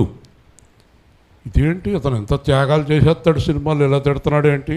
సుబ్బారావుని అడిగాను. వీరగంధం సుబ్బారావు అంటే లక్ష్మీపార్వతి భర్త. అతను నాకు బాగా క్లోజు. అతను అడిగాను, ఏంటి అలా తిట్టేస్తున్నాడు ఏంటి నాగేశ్వరరావు అన్న. రైల్లో సెకండ్ ఏసీ తీశాను, ఎల్డంట, ఫస్ట్ ఏసీ కావాలంట. మరి జేబులో డబ్బులు లేవాడికి అన్నాను. ఏమీ లేవాడి దగ్గర డబ్బులు అంటున్నాడు. టికెట్ సెకండ్ ఏసీలో ఎల్డంట, ఫస్ట్ ఏసీ తీస్తేనే వెళ్తాడంట. చిందులు తొక్కేస్తున్నాడు లోపల. అప్పుడు మళ్ళీ ఎరగం సుబ్బారావు నేను కలెక్టర్ గారి దగ్గరికి వెళ్ళి కలెక్టర్ గారు ఫోన్ చేసి రైల్వే వాడికి ఫస్ట్ ఏసీ టికెట్ తీసాక అప్పుడు చల్లగా కూర్చుని వెళ్తున్నాడు. ఏళ్ళ మరి త్యాగం చేసి వెళ్ళిపోయాడు. ఈ పిచ్చోళ్ళు అందరూ హ్యాండ్ చూస్తారండి కదా. ఇప్పుడు చెప్పండి, ఇక్కడ మీలో కొంతమంది మీకు బాగా తెలుసు, కొంతమందిని మీరు మంచివాళ్ళు అంటారు, కొంతమందిని చెడ్డవాళ్ళు అంటారు. అంటారా అనరా? అది కరెక్టేనా? రాజు చెప్పు, కరెక్టేనా? మాట్లాడాలి. ఇప్పుడు మీరు సర్టిఫికేట్లు ఇస్తారు ఈ కాడి నుంచి ఎవరికైనా. మా ఆయన లాంటి వాడు అసలు ఈ లోకంలో లేడు అంటది ఒక ఆవిడ కదా. మా ఆయన చాలా మంచివాడు అంటది. అసలాడు ఎన్ని దొంగ నాటకాలు ఆడుతున్నాడు దీనికి తెలిస్తే కదా. సర్టిఫికెట్లు ఇవ్వకండి ఎవరికి. అలాగే నేను కూడా ఇవ్వకూడదు మీకు. అసలు మా సంఘంలో 4 ఉన్నారు, ఆ 4 డైరెక్ట్గా పరలోకం వెళ్ళిపోతారు అనకూడదు. ఆ 4 పాతాడానికి పోయేవాళ్ళు కూడా కావచ్చు. దేవుని స్తోత్రం చెప్పండి, గట్టిగా చెప్పండి. సర్టిఫికెట్ ఇచ్చే శక్తి ఎవరికి ఉంది? దేవుడికే, మనుషులకి లేదు. కాబట్టి ఎవరిని ఎవరు పరీక్షించాలి? చెప్పాలి. ఇక నుంచి సర్టిఫికెట్లు ఇస్తారా? ఫలానా ఆవిడ అంకుల్ గారు చాలా మంచిదండి అంటది. ఇది అంటే వారానికి ఒకసారి ఆదివారం ఒక గిన్నె బిర్యానీ పంపుతుంది ఈవిడికి. ఆవిడ బిర్యానీ చేసుకుంటుంది, క్యారేజీ పంపుతుంది. మంచి ఆవిడ ఈవిడికి పెడితే పెట్టకపోతే దినం. పాస్టర్ గారికి ఎవరు మంచోళ్ళు? దశం భాగాలు కరెక్ట్గా ఇచ్చేస్తారు పాపం. ఆడ మంచోళ్ళు అనుకుంటాడు. వింటున్నారా? ఇవన్నీ వద్దండి. నేను ఇంతంతా ఎందుకు చెప్తున్నాను తెలుసా? మనమే మన కంటిలో ఏముంది? అవతల కంటిలో. కానీ మన కంటిలో నలుసు ఉందని ఫీలింగ్ మనకి, వాళ్ళ కంటిలో దూలం ఉందని ఫీలింగ్.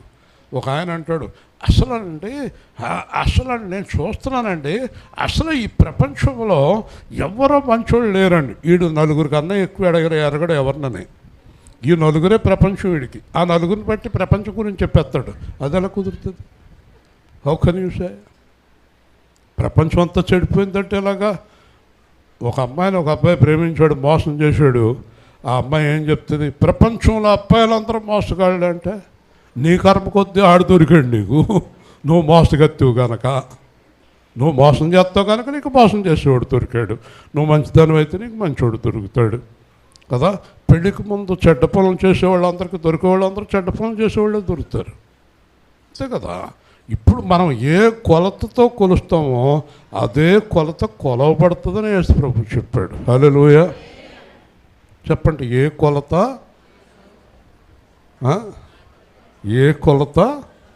అదే కొలత నీకు కొలవబడుతుంది. అందుకే నువ్వు మారిపో. హల్లెలూయా. నువ్వు మారిపో. ఎలా మారిపోవాలి? మోషే అత్తమానం ఆకాశం వంక చూస్తావు, పక్క చూస్తావు ఏంటాయా నువ్వు? మాకు వెంకటేష్ అనే డ్రైవర్ ఉండేవాడు. అవి ఏడిపించేసేవాడిని. కారులో వెళ్ళేవాళ్ళం. ఆడెప్పుడు రోడ్డు వంక చూసేవాడు కాదు. బెంగళూరులో ఇలా చూసేవాడు. ఒక 10 నిమిషాలు ఉన్నాక, వెంకటేష్ అది నువ్వు కొనలేవు, ఈ బిల్డింగు కొనలేవు, పైగా కారు నీది కాదు, ఎందుకు అలా చూస్తున్నావు? ఊరుకోండి సార్, ఆడకూడ వాడతాను.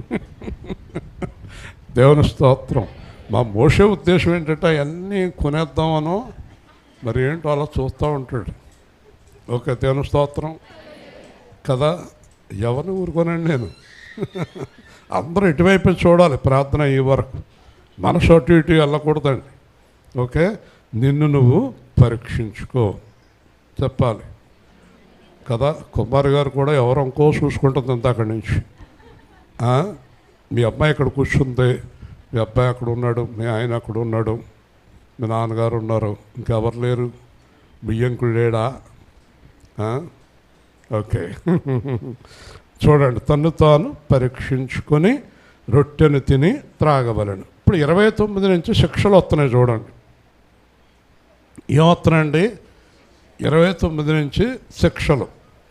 ఏ శిక్షలు అండి? వింటున్నారా? మనసు ఎక్కడికి వెళ్ళిపోయిందా? ఎవడో పాడతాడు, ఎటో వెళ్ళిపోయింది మనసు అని. అలా ఉంది ఇప్పుడు. మనసు ఇక్కడ ఉందా లేదా? ఉందా లేదా? ఓయ్ పిల్ల, అందరూ మనసు ఎక్కడ? కొంతమందికి మేము మోసం చేసాం, మాకు మోసగాళ్ళు దొరుకుతారు అని ఆలోచనలో పడిపోయారు. ఇదో సమస్య కదా. మరి మోసం మానే. ఇంకోటి, ప్రభు క్షమిస్తే మీకు మంచోళ్ళు దొరుకుతారు. మిమ్మల్ని ప్రభు క్షమిస్తే, మీరు మారు మనసు పొందితే మీకు మంచోళ్ళు దొరుకుతారు. హల్లెలూయా. మీరు మోసంలో ఉండి మంచోళ్ళు కావాలనుకుంటే దొరకరు కదా. జాగ్రత్తగా వినండి. ఇక్కడ చాలా మంచి మాట, చాలా మంచి మాట. ఒకటి, ఇక్కడ బలహీనులు రోగులు నిద్రించుచున్నారు. చెప్పండి, బలహీనులు రోగులు నిద్రించున్నారు. 3 శిక్షలు. యేసు ప్రభు శరీరం అని వివేచింపక తిని త్రాగువాడికి 3 శిక్షలు. 3 శిక్షలు. ఒకటి బలహీనత. బలహీనత అంటే ఏంటి? బలహీనత అంటే ఏంటి? ఏమి చేయబుద్దేదండి. ఏం చేద్దామన్నా చేయబుద్దేదు. ఎప్పుడు విపరీతమైన నీరసం, అసలు బలం ఉంటుందండి. ఉదాహరణకి రాజమండ్రి ఆరాధన కత్తోపాడు ఇక్కడ అయింది సాయంత్రం తణుకొనుకోండి. నేను దేవుడిని ఏం అడిగానో మీరు ఆశ్చర్యపోతారు. రోజుకి 10 ఆరాధనలు ఇమ్మని అడుగుతున్నాను. దేవుని స్తోత్రం. బలహీనత వచ్చిందనుకోండి, ఏలుపూర్లోనే కూర్చుంటాను. అక్కడికి ఎవరన్నా వెళ్ళండి, ఇక్కడికి ఎవరన్నా, అక్కడికి ఎవరన్నా వెళ్ళండి అంట కదా. బలహీన సమయములో నీ బలము ప్రసాదించుము. బలహీన సమయములో నీ బలము ప్రసాదించుము. జీవనదిని నా హృదయములో ప్రవహింపచేయుమయా. ఎండిన ఎముకలన్నీయు తిరిగి జీవింపచేయుమయా. ఎండిన ఎముకలన్నీయు తిరిగి జీవింపచేయుమయా. జీవనదిని నా హృదయములో ప్రవహింపచేయుమయా. ఒక మాటలో చెప్పాలంటే దేవుడు ఆయన పిల్లలందరూ యేసులాగా ఉండాలనుకుంటున్నాడు. ఏమంటే నిజంగా చెప్పండి, మా పిల్లలు బాగుండాలనుకున్న వారు చేయొద్దండి. మా పిల్లలు ఎలాగున్నా పర్వాలేదు అన్నవాళ్ళు చేయొద్దండి. ఎవరుంటారండి? ఎవరుంటారు చెప్పండి? ఎవరు ఉండరండి. మరి దేవుడు కూడా నా పిల్లలు యేసులాగా ఉండాలని యేసుని పంపాడు. అదే నేను ఇందాక నుంచి బోధించేది. నేను యేసులాగా ఉన్నాను అనుకోండి, దేవుడికి ఎంత సంతోషం అయిపోతుందో. మీరు యేసులాగా ఉంటే దేవుడికి ఎంత సంతోషం అవుతుందో. ఇంకో మాట, నేను యేసులాగా ఉంటే నా భార్యకి, నా పిల్లలకి, మీకు సంతోషం. మీరు యేసులాగా ఉంటే మీ ఇంట్లో వాళ్ళందరికీ సంతోషం. హల్లెలూయా. కాబట్టి యేసులాగా ఉండాలనేదే బైబిల్ చెప్తుంది. ఇప్పుడు కూడా యేసులాగా ఉండాలి. వేరే ఏ విధంగా ఉన్నా కూడా మనకి ప్రభు బల్ల తీసుకునే అర్హత లేదు. పోనీ ప్రభు బల్ల మానేద్దామా, మనం అలా లేం కదా అంటే మానటానికి వీలు లేదు. మానితే మీకు రాజ్యంలో పాలు లేవు అన్నాడు. ప్రభు బల్ల మానటానికి వీలు లేదు, పాపం చేయటానికి వీలు లేదు. కాబట్టి ఒకే ఒక్క అవకాశం ఉంది. నెమ్మదిగా దేవుణ్ణి వదిలిపెట్టి వెళ్ళిపోవటం మంచిది. ఒకవేళ ఉన్నామా, వేడిగా కాలుతూ ఉందాం. హల్లెలూయా. లేదా వద్దు, సహవాసం వద్దు, ఆయనతోటి ప్రమాదం, అగ్నితో సహవాసం. ఓకే. బలహీనత. 2 రోగము. ఈ రోగం ఎలా ఉంటుందంటే కుదరని రోగం. కుదరని రోగము. మీరు ప్రపంచంలో ఎంత గొప్ప వైద్యుడి దగ్గరికి వెళ్ళినా దానికి మందు దొరకదు. టెస్టుల్లో ఏంటి ప్రాబ్లం అనేది తెలియదు. ఎన్ని టెస్టులు చేసినా. దుబలో ఒక సేవకుడు, అప్పటికి 2.5 లక్షలు అయినాయి అంట అతనికి టెస్టులకు. నేను వెళ్ళాను చాలా కాలం కిందట. ఆ రిపోర్ట్లన్నీ చూపించాడు. రోగం తెలియట్లేదండి, లేవట్లేదు అన్నాడు. డాక్టర్లు చేతులు ఎత్తేసారు. ఇది నేను చెప్పి 15 ఏళ్ళు పైన అయింది. 2.5 లక్షల ఖర్చు అంటే ఆ రోజుల్లో ఇప్పుడు 10 లక్షలు ఖర్చు పెట్టారన్నమాట. కానీ రోగం తెల్లలేదు ఎవరికి. బయటకు వచ్చాక వాళ్ళ అబ్బాయి వాళ్ళందరూ బయటకు వచ్చాక నేను చిన్న సేవకుడినే కానీ ఒక మాట చెప్తాను, ఈ రోగం ప్రభు వల్ల వచ్చిందని చెప్పేసి వచ్చేసాను. దేవుని స్తోత్రం. ఆ రోగం తగ్గదు, ఇంకా రోగం తగ్గదు. రోగము చూసారా. 3 మరణము. మరణము. హఠాత్తుగా చచ్చిపోతారు. బాగానే ఉన్నారండి, రాత్రి మాట్లాడారండి, పొద్దున్న 7ంటికి నాకు కనిపించారండి, మాట్లాడారు. ఎలాగున్నావమ్మా అని అడిగిందండి. అయ్య బాబోయ్ 8:30 చచ్చిపోయిందండి బాబోయ్. చూసారా, వింటున్నారా. బలహీనత, రోగము, మరణము ఇవి కావాలా మనకే. వద్దంటే నిన్ను నువ్వు పరీక్షించుకొని జాగ్రత్తగా జీవించాలి. హల్లెలూయా. వేరే మార్గం మనకు లేదు. యేసే మార్గము, సత్యము, జీవము. వేరొక మార్గం మనకు లేదు. వేరొక మార్గం అంటే, వేరొక మార్గం ఏదైనా ఉంటే మీ అందరికంటే ముందు నేనే వెళ్ళిపోదును ఆ మార్గంలోకి, మిమ్మల్ని అందరిని తీసుకుపోదును. లేదే. ఉందా? ఉంటే చెప్పండి ఎవరికైనా తెలిస్తే. మోషేగా తెలుసేమో రామ్ కుమార్ గారి అబ్బాయికి. యేసు ప్రభు తప్ప వేరే ఏదైనా సైడ్ ట్రాక్ ఏదైనా ఉందా? ఉంటే చెప్పోయా బాబు కొంచెం. లేదంటున్నాడు. దేవుని స్తోత్రం. హల్లెలూయా. నేనే మార్గము, నేనే సత్యం, నేనే జీవమును, ఎవరు లేరని, నేనేగాకి ఎవరు లేరని ఎంచి చెప్పిన యేసుని యొద్ద. దేవుని స్తోత్రం. వేరే ఏది లేదు. ప్రసన్నమణి గారు ఉంటే భలేగుండు కదా. మీకు నేను నిజమే చెప్తున్నాను, చాలామంది సేవకులు బైబిల్లో ఎక్కడైనా కొద్దిగా పాపం చేయొచ్చేమో అని నిలికి ప్రసంగాలు చేసేవాళ్ళు ఎంతమంది ఉన్నారో. కొద్దిగా ఏదన్నా అబద్ధం ఆడొచ్చని ఎక్కడైనా బైబిల్లో ఉందా? ఒక ఆయనకి బైబిల్లో ఒకటి దొరికింది. తణుకు లోదన చర్చి సిఆర్ అతను 20 ఏళ్ళ కిందట తాగుతున్నాడు, ఇంకిద్దరు ముగ్గురు కలిపి తాగుతున్నారు. నేను అన్నాను తాగకూడదు కదండి అంటే బైబిల్లో ఉందో తాగమని అన్నాడు. అలాగా బైబిల్లో తాగమనుందా ఎక్కడుందన్నాను. నాకు అప్పటికి ఇంకా పూర్తిగా తెలియదు. తిమోతికి పౌలు ఎంత శ్రద్ధగా అంటున్నారు చూడండి. బాబోయ్ ఇలాంటివి బాగా. తిమోతికి పౌలట నీ కడుపు జబ్బు నిమిత్తం ద్రాక్షరసం తీసుకో అన్నాడట. అది తాగుడంట.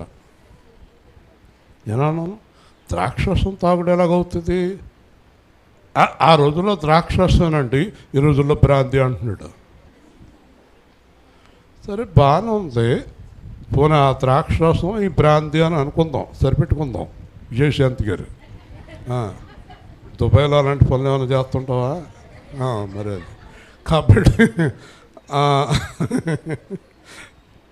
అది బాగానే ఉంది. ఇదే మాట అడిగానండి, మళ్ళీ నాతో మాడతాం మానేసాడు. నీకే కడుపు జబ్బు అన్నాను. అడగాలి కదా. ఆ రోజుల్లో ద్రాక్షరసం, ఈ రోజుల్లో బ్రాంతి అన్నాడు. మరి నీకే కడుపు జబ్బు అన్నాను. ఊరుకుంటే నాకు ఏ జబ్బు లేదు. మరి ఎందుకు తాగుతున్నావు? జబ్బు గురించి కదా తాగమన్నాడు ఆయన. మరి నీకే జబ్బు? ఇంకోటి చెప్పనా, ఆ రోజుల్లో ద్రాక్షరసం ఉంది, ఆ రోజుల్లో వైద్యులు లేరు, ఆ రోజుల్లో డాక్టర్లు లేరు. ఈరోజు కడుపు నొప్పి వస్తే తణుకులో 150 డాక్టర్లు ఉన్నారు. పిచ్చి పిచ్చి మాటలు మాట్లాడకని చెప్పాను అతను. దేవుని స్తోత్రం, హల్లెలూయా. అప్పుడు డాక్టర్ లేరు, ద్రాక్షరసం తాగపన్నాడు పౌలు. 2000 సంవత్సరాల కిందట వైద్యులు లేరు. ఎవరో ఆయుర్వేద వైద్యులు, నాటు వైద్యులు ఎవరో ఉండేవారు. ఇప్పుడేంటి ఇంత చిన్న ప్రాబ్లం వస్తే చూడటానికి 100 మంది డాక్టర్లు ఉన్నారు కదా. ఇవన్నీ నాటకం పూటకం మాటలు. కాబట్టి బైబిల్లో ఏదైనా తప్పుకి అవకాశం ఉంటుందేమో అని నిలుగుతూ ఉంటారండి. కానీ బుద్ధిహీనుడే అలా చేస్తారు. బైబిల్ పేరేంటో తెలుసా? పరిశుద్ధ గ్రంథము. హల్లెలూయా. పరిశుద్ధ గ్రంథంలో తప్పుడు మాటలు ఎందుకుంటాయి? ఉండవు. ముగిస్తున్నాను. కాబట్టి మనలను మనమే విమర్శించుకునే నీడలో తీర్పు పొందకపోదు. చాలా ముఖ్యమైన పాయింట్ చెప్తున్నాను. ఇది కొత్తపాడులోనే, నేను రాజమండ్రిలో చెప్పలేదు టైం లేక, మీకు చెప్తున్నాను. అయితే మనలను మనమే విమర్శించుకుని ఎడల తీర్పు ఉండదు. చెప్పండి. మనలను మనం విమర్శించుకుని జాగ్రత్తగా ఉంటే ఏముండదు? తీర్పు ఉండదు. మళ్ళీ చెప్పండి. మనలను మనం విమర్శించుకుని జాగ్రత్తగా ఉంటే ఏముండదు? తీర్పు ఉండదు. రెండో పాయింట్ చూడండి. మనము తీర్పు పొందినలా లోకముతో పాటు మనకు శిక్షావిధికి కలగకుండానట్లు ప్రభువు చేత శిక్షింపబడుచున్నాము. హల్లెలూయా. ఒకవేళ మనల్ని దేవుడు నరకానికి పంపకూడదు అనుకుంటే ఆయన మనకు శిక్షలు వేస్తాడు. దేవుని స్తోత్రం చెప్పండి. మనల్ని నరకానికి పంపకూడదు అనుకుంటే ఏం చేస్తాడు? శిక్షలు వేస్తాడు. సరే, అంటే యేసు ప్రభు మనల్ని శిక్షించేది మనం నరకానికి వెళ్లకుండా ఉండడం కోసం. హల్లెలూయా. ఈ శిక్షే వద్దనుకుంటే మనల్ని మనం విమర్శించుకుని మనల్ని మనం జాగ్రత్త చేసుకుంటే ఏ గొడవ లేదు, ఏ శిక్షలు లేవు, బలహీనత లేదు, రోగము లేదు, మరణము లేదు, తీర్పు లేదు. కాబట్టి ఇప్పుడు క్రీస్తు యేసునందున్న వారికి ఏ శిక్షా విధి లేదు. కాబట్టి మనము పరిశుద్ధులమై ఆ ప్రభు బల్లకి వెళ్దాం. ప్రార్థన చేస్తున్నాను. ప్రేమగల తండ్రి, జీవాధిపతి అయిన ప్రభువా, ఈరోజు మీరు ఇచ్చిన వాక్య భాగాన్ని బట్టి స్తోత్రాలు. మేమందరం అలాగ యథార్థవంతులమై పరిశుద్ధులమై నీ వాక్యానుసారమైన పరిశుద్ధ జీవితంలో ఉండే భాగ్యం దయచేయమని మమ్మల్ని మేమే పరీక్షించుకొని జాగ్రత్తగా మీతో కలిసి ఉండే కృప మాకు దయచేయమని ఈ దిన ధ్యానాల్లో తోడై ఉన్నారు. అలాగే ప్రభు బలలో, ప్రేమ విందులో తోడై ఉండి నడిపించమని యేసు నామములో అడుగుతున్నాం తండ్రి. ఆమేన్. అందరూ ప్రార్థనలో ఉండండి. ప్రభు బల వస్తుంది మీకు.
చేతిలో రొట్టెను నేనయ్యా వీరుము యేసయ్యా నీ చేతిలో రొట్టెను నేనయ్యా వీరుము యేసయ్యా వీరుము యేసయ్యా ఆశీర్వదించు యేసయ్యా వీరుము యేసయ్యా ఆశీర్వదించు యేసయ్యా నీ చేతిలో రొట్టెను నేనయ్యా వీరుము యేసయ్యా తండ్రి ఇంటి నుండి పిలిచితివి అబ్రామును ఆశీర్వదించితివి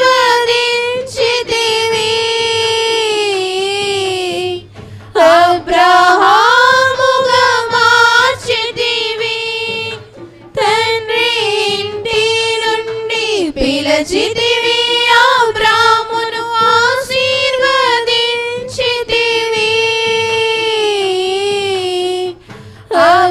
అబ్రహాముగా మార్చితివి నీ చేతిలో రొట్టెను నేనయ్యా వీరుము యేసయ్యా నీ చేతిలో రొట్టెను నేనయ్యా వీరుము యేసయ్యా యాకోబును నీవు పిలిచితివి ఆనాడు ఆశీర్వదించితివి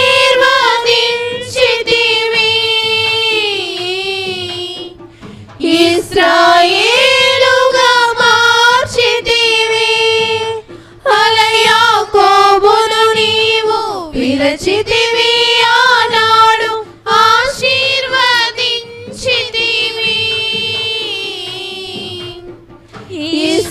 ఇశ్రాయేలుగా మార్చితివి నీ చేతిలో రొట్టెను నేనయ్యా వీరుము యేసయ్యా నీ చేతిలో రొట్టెను నేనయ్యా వీరుము యేసయ్యా హింసకుడు దోషకుడు హానికరుడైన సౌలును విరచితివి పౌలుగా మార్చితివి హింసకుడు దోషకుడు హానికరుడైన సౌలును విరచితివి పౌలుగా మార్చితివి నీ చేతిలో రొట్టెను నేనయ్యా వీరుము యేసయ్యా నీ చేతిలో రొట్టెను నేనయ్యా వీరుము యేసయ్యా వీరుము యేసయ్యా ఆశీర్వదించు యేసయ్యా వీరుము యేసయ్యా ఆశీర్వదించు యేసయ్యా నీ చేతిలో రొట్టెను నేనయ్యా వీరుము యేసయ్యా హల్లెలూయా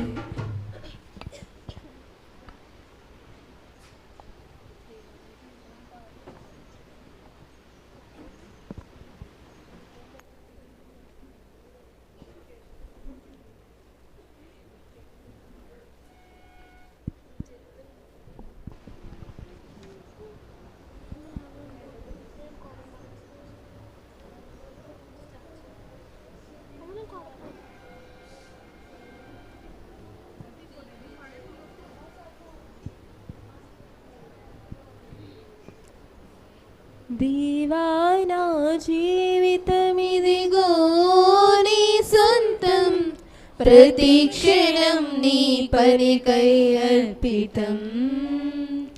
దేవా నా జీవితమిదిగో నీ సొంతం, ప్రతిక్షణం నీ పనికై అర్పితం.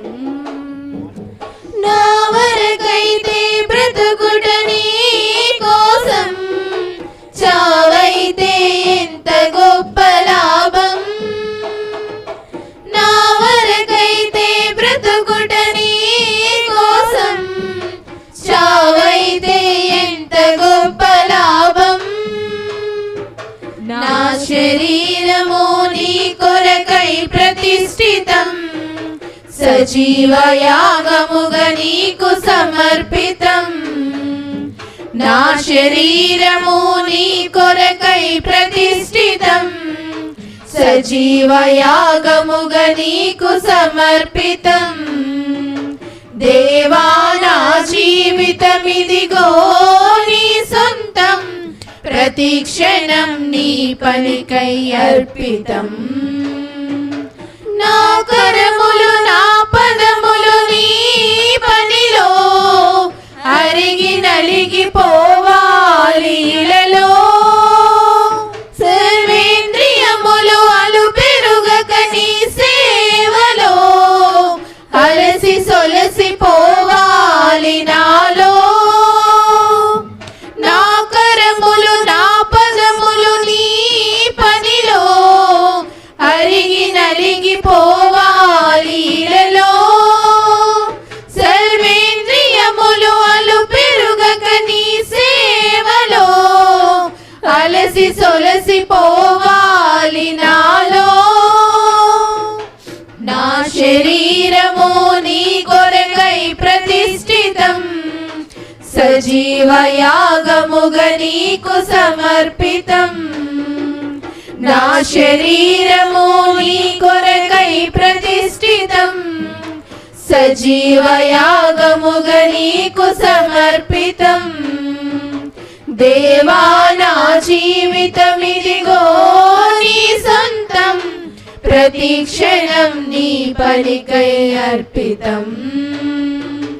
నా కాలము అనుకూలము నీ చిత్తముకై, ధనము ఘనము సమస్తము నీ పనికై. నా మరణము నీ చరణముల చింతకై, నిన్ను మహిమ పరచి నేల కొరుగుటకై.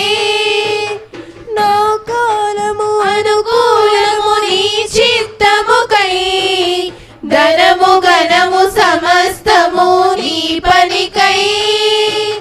నా మరణము నీ చరణముల చింతకై, నిన్ను మహిమ పరచి నేల కొరుగుటకై. నా శరీరము నీ కొరకై ప్రతిష్ఠితం, సజీవ యాగముగా నీకు సమర్పితం. నా శరీరము నీ కొరకై ప్రతిష్ఠితం, సజీవ యాగముగా నీకు సమర్పితం. దేవా నా జీవితమిదిగో నీ సొంతం, ప్రతిక్షణం నీ పనికై అర్పితం.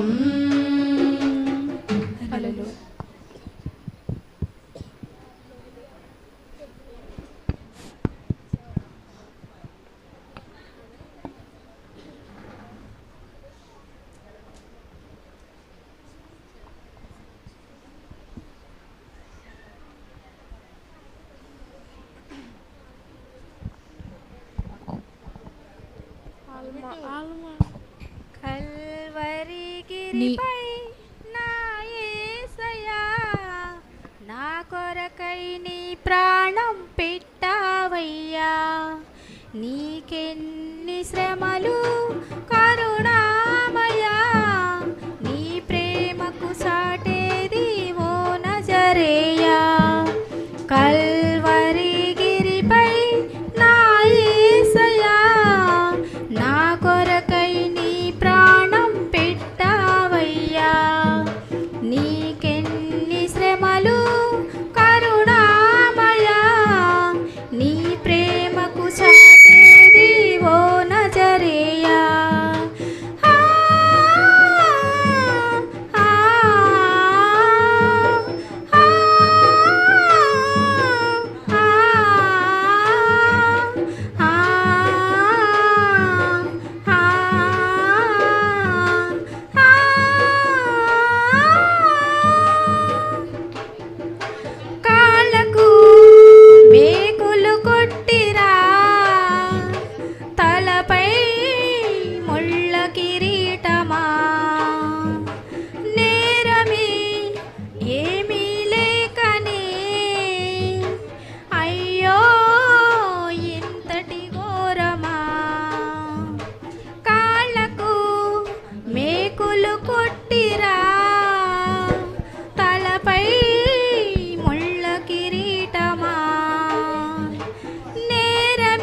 సిలువ మరణముందావయ్యా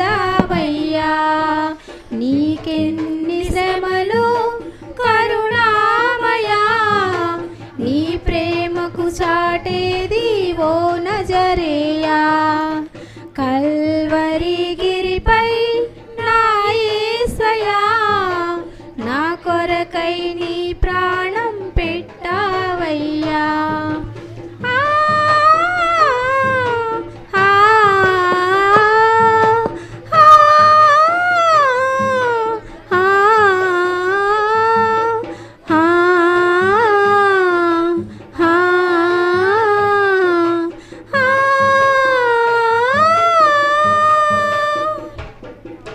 తనువునే చీల్చి వేసిరా రుదిరమే ఏరులై పారినా లోకమే ఏకమాయనా అయ్యో అంతటి ద్వేషమా తనువునే చీల్చి వేసిరా రుదిరమే ఏరులై పారెనా లోకమే ఏకమాయనా అయ్యో అంతటి ద్వేషమా మా పాప భారం మోసావయ్యా మా కొరకై సిలువ మరణముందావయ్యా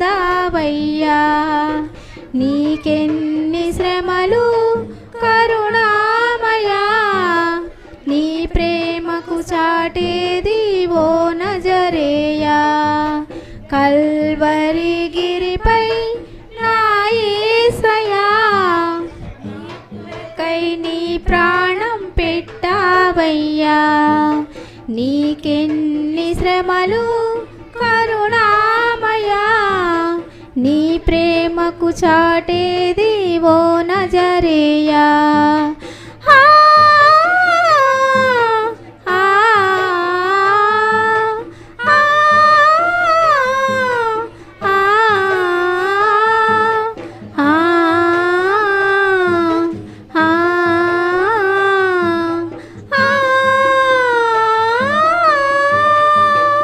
హల్లెలూయా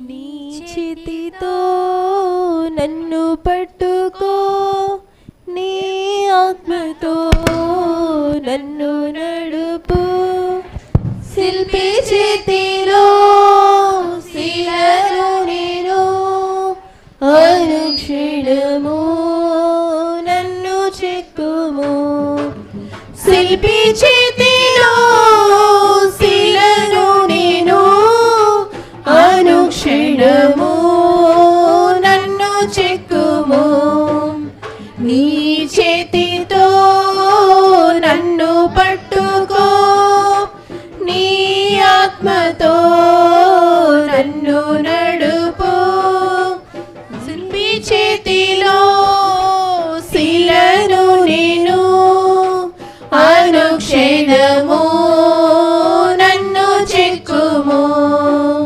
అంధకార లోయలోనా సంచరించిన భయము లేదు నీవా అంధకార లోయలోనా సంచరించిన భయము లేదు నీ వాక్యము శక్తి గలది నా త్రోవకు నిత్య వెలుగు నీ వాక్యము శక్తి గలది నా త్రోవకు నిత్య వెలుగు నీ చేతితో నన్ను పట్టుకో నీ ఆత్మ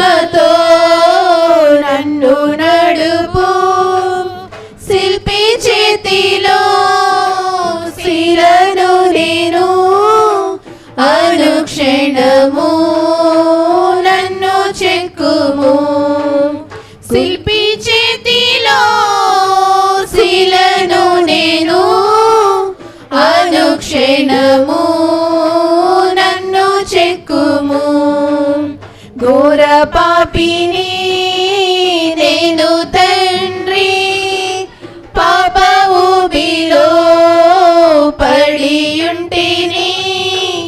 ఘోర పాపిని నేను తండ్రి, పాప ఊబిలో పడియుంటిని. లేవనెత్తుము, శుద్ధి చేయుము, పొందనిమ్ము నీదు ప్రేమను. లేవనెత్తుము, శుద్ధి చేయుము, పొందనిమ్ము నీదు ప్రేమను. నీ చేతితో నన్ను పట్టుకో, నీ ఆత్మను నన్ను నడుపు. శిల్పి చేతిలో శిలను నేను, అనుక్షణము నన్ను చెక్కుము. స్తోత్రం. హల్లెలూయా. గట్టిగా దేవుడి కృపచేత మన ప్రభు వల్ల కార్యక్రమం అయింది. కొన్ని విషయాలు ఆగస్టు 15, 16, 17 ఉపవాస ప్రార్థనలు, శుక్ర శని ఆది. రక్షణ లేని వారు తప్పకుండా రక్షణ పొందండి. ఎవరైనా ఉంటే తెలియచేయండి. ఆ 3 దినాలు అద్భుతంగా జరగాలని ప్రార్థించండి.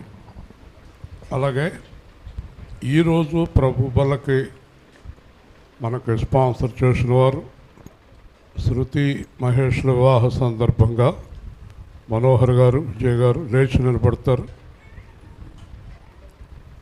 శృతి ప్రార్థన చేద్దాం వారి గురించి. ప్రేమగల తండ్రి, వివాహం చాలా చాలా ఘనంగా జరిగించారు. అలాగే వారి జీవితం కూడా చివరి వరకు ఘనంగా ఉండునట్లు దీవించండి. మంచి సాక్ష్యం వారికి దయచేయండి. ఈరోజు అందరికీ ఆహారం పెట్టుకోవాలని వారు ఆశించి ఈ కార్యక్రమానికి వారు ధన సహాయం చేశారు. వారికి నూరంతలుగా సహాయం చేయండి. మీ కృప ఎల్లప్పుడూ వారికి సమస్తానికి తోడుగా ఉంచండి. క్రీస్తు నామములో అడుగుతున్నాము తండ్రి, ఆమేన్. కూర్చోండి. ఆగస్టు నెలలో హెప్సిబా గారు ఆగస్టు, సెప్టెంబర్, అక్టోబర్, నవంబర్ కావాల్సిన వారు ముందుగా తెలియచేయండి. అలాగే జూలై ఉపవాస ప్రార్థన వచ్చి కత్తపాడు వారు, ఆగస్టు రత్నం గారు. అలాగే సెప్టెంబర్, అక్టోబర్, నవంబర్లో కావాల్సిన వారు తప్పకుండా తెలియచేయండి. అలాగే మందిర నిర్మాణాలు, వెనకాల ఉన్న స్థలాలు నిర్మాణాలు మరి ఆగస్టు ప్రారంభించాలనుకున్నాం. ఇంకా 2.5 లక్షలు రావాలి మనకి. ప్రార్థన చేయండి. అది వచ్చిన తర్వాత మళ్ళీ ఇంకొక 15-20 లక్షల ఖర్చుతో మనం కట్టాల్సి వస్తుంది. ప్రార్థన చేయండి. దేవుడు మార్గం తెరుస్తాడు, ద్వారం తెరుస్తాడు. మొన్న పాస్టర్ల మీటింగ్లో కాకినాడ నుంచి పాస్టర్ గారు వచ్చారు. ఆయన ఎప్పటి నుంచో వారికి ఒక 50 లక్షలు రావాలట. 2 సంవత్సరాల నుంచి ప్రార్థన చేస్తున్నారట. ఒకరోజు తీసుకొచ్చి 5 లక్షలు ఇచ్చారండి. ఏంటిదనంటే ఆ 50 లక్షలు రాత్రి పట్టుకొచ్చి ఇచ్చారు అన్నారట. దేవుని స్తోత్రం. దేవుడి కార్యాలు ఎప్పుడు అద్భుతంగా ఎలా ఉంటాయో మనకు తెలియదు. అయితే ఇప్పటి వరకు మాట్లాడుకున్నదంతా కూడా మనం ప్రభువులాగా జీవించినప్పుడు మన అవసరాలన్నీ ప్రభు తీరుస్తాడు. ఆయన చిత్తమైతే నిర్మాణం చేస్తాడు. ఆయన చిత్తమయ్యే ఇంతవరకు నడిపించాడు. ఆయన చిత్తమయ్యే ముందుకు నడిపిస్తాడు. కాబట్టి వీటన్నిటికీ సహకరించాలన్న హృదయంతో మీరు ప్రార్థించండి. అలాగే దశమ భాగం అనేది దేవుని ఆజ్ఞ, పాస్టర్ గారి ఆజ్ఞ కాదు. చాలామంది దశమ భాగాలు సరిగ్గా ఎవరు, వారికి ఆశీర్వాదం ఉండదని బైబిల్ చెప్తుంది. కాబట్టి బలవంతపు వసూళ్ళు కాదు, అది ప్రేమతో ఇవ్వాలి. ఏం చేసినా ప్రేమతోటి చేయాలి. కాబట్టి దశమ భాగం ఇవ్వని వారు దేవుడు రూల్స్కి వ్యతిరేకంగా వెళుతున్న వారి కింద లెక్కలోకి వస్తారు. అది కూడా గుర్తుపెట్టుకోండి. ప్రతి ఒక్కరూ చేయగలిగింది చేయండి, చేయలేనిది మౌనంగా ఉండండి. ఇంకొకటి ఏంటంటే, నన్ను ఎవరైనా ఒక 100 రూపాయలు అడిగినప్పుడు నా జేబులో 200 ఉంటేనే కదా ఇవ్వగలను. నా దగ్గర లేనప్పుడు నేను ఎక్కడి నుంచి తెచ్చిస్తాను? కాబట్టి దేవుడికి తెలియదా మనకి ఇవ్వాలో ఇవ్వక్కర్లేదో, మనం ఇవ్వాలో లేదో దేవుడికే తెలుసు. కాబట్టి దేవుడికే మీరు తప్పక ప్రార్థన చేయండి. ఈ సమయంలో మనందరం కూడా కానుక సమర్పణ చేసుకుని, ప్రేమ బిందు తీసుకుని, ఆశీర్వాదము అన్నీ తీసుకుని సంతోషంగా వెళదాము. ప్రేమ విందు అంటే ఒకరినొకరు ప్రేమగా తినాలి, కోపంగా చూడకండి, ప్రేమగా తినాలి. తొందరగా స్పీడ్. పూర్ణుడా స్నేహశీలుడా విశ్వనాథుడా విజయ వీరుడా ఆపత్కాలమందున్న సర్వలోకమందున్న దీన జనాని దీపముగా వెలుగుచున్నవాడా ఆరాధింతు నిన్నే లోకరక్షకుడా ఆనందింతు నీలో జీవితాంతము నీ కృప ఎంత ఉన్నతమో వర్ణించలేను స్వామి నీ కృప ఎంత తుది వరకు నడిపించు యేసయ్యా తోడు నీవుంటే అంతే చాలయ్యా నా ముందు నీవుంటే భయమే లేదయ్యా నా తోడు నీవుంటే అంతే చాలయ్యా నా ముందు నీవుంటే భయమే లేదయ్యా ప్రేమా పూర్ణుడా స్నేహశీలుడా విశ్వనాథుడా విజయ వీరుడా పూర్ణమై సంపూర్ణమైన నీ దివ్య చిత్తమే నీవు నన్ను నడిపే నూతనమైన జీవ మార్గము పూర్ణమై సంపూర్ణమైన నీ దివ్య చిత్తమే నీవు నన్ను నడిపే నూతనమైన జీవ మార్గము ఇహమందు పరమందు ఆశ్రయమైన వాడవు ఇన్నాడు క్షణమైన నన్ను మరువని యేసయ్యా నా తోడు నీవుంటే అంతే చాలయ్యా నా ముందు నీవుంటే భయమే లేదయ్యా నా తోడు నీవుంటే అంతే చాలయ్యా నా ముందు నీవుంటే భయమే లేదయ్యా ప్రేమా పూర్ణుడా స్నేహశీలుడా విశ్వనాథుడా విజయ వీరుడా భాగ్యమే సౌభాగ్యమే నీ దివ్య సన్నిధి బహు విస్తారమైన నీ కృప నాపై చూపినది భాగ్యమై సౌభాగ్యమై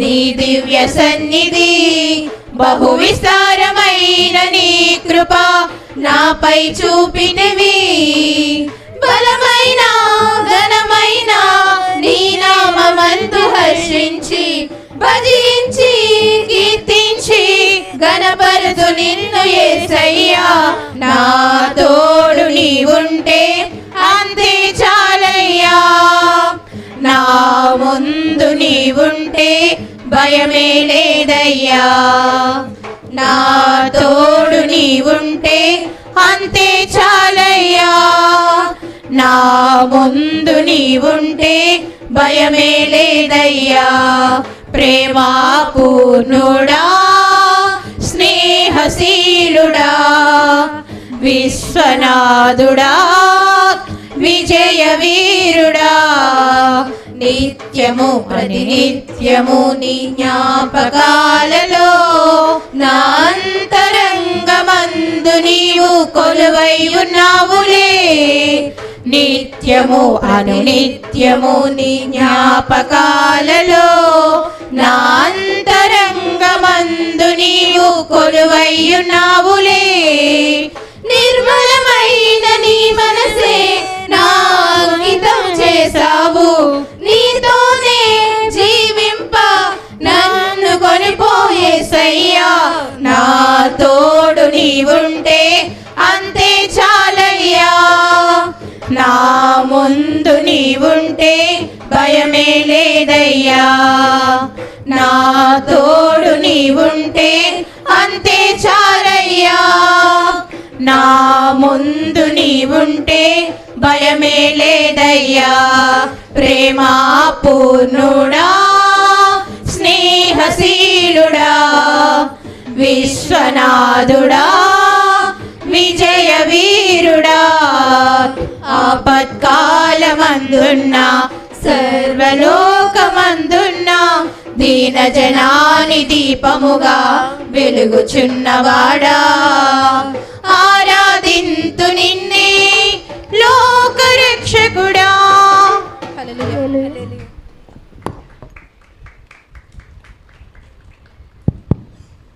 ఆగస్టు 5వ తేదీ ఇక్కడ పాస్టర్ల మీటింగ్ జరుగుతుంది.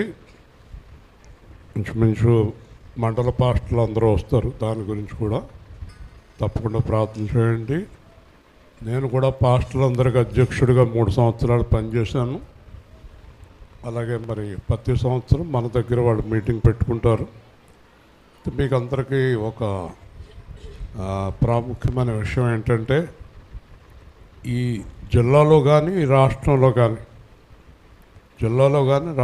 కానీ 20 సంవత్సరాల నుంచి ఏకతాటిగా సువార్త చేసిన సంఘము యేసు సేవా కేంద్రం తప్ప మరెవరూ లేరు. హల్లెలూయా. అందుకు మనం ఎంతో సంతోషపడాలి. ఈ సువార్త ప్రభు రాకడ వరకు జరగాలి. పాస్టర్లు కూడా చాలా ఆశ్చర్యపోతున్నారు, ఎలా చేస్తున్నారు మీరు? నేను చేయట్లేదంటే ఆయనే చేస్తున్నాడు. అలాగే బస్సు మొన్న సంవత్సరంతో టైం అయిపోయిన తర్వాత భీమవరం ఆయన ఇలాగా అన్నాడు, లేట్ చేసాడు. రాముతో చెప్పాను. అప్పుడు అక్కడ ఒక ఆయన ఉంటే ఆయనతో మాట్లాడాడు. బ్రేక్ ఇన్స్పెక్టర్ గారు ఏమీ మాట్లాడకుండా మళ్ళీ ఇంకో సంవత్సరం టైం ఇచ్చేసాడు. హల్లెలూయా. కాబట్టి సువార్త అనేది దేవుడిది, అంత కాదు. లేచి నిలబడదాం, ప్రార్థన చేసుకుని కాస్త ప్రశాంతంగా తినండి. ఆహారం కంగారు పడకండి. అందరికీ సమృద్ధిగా కుమారి గారు చేయించారు.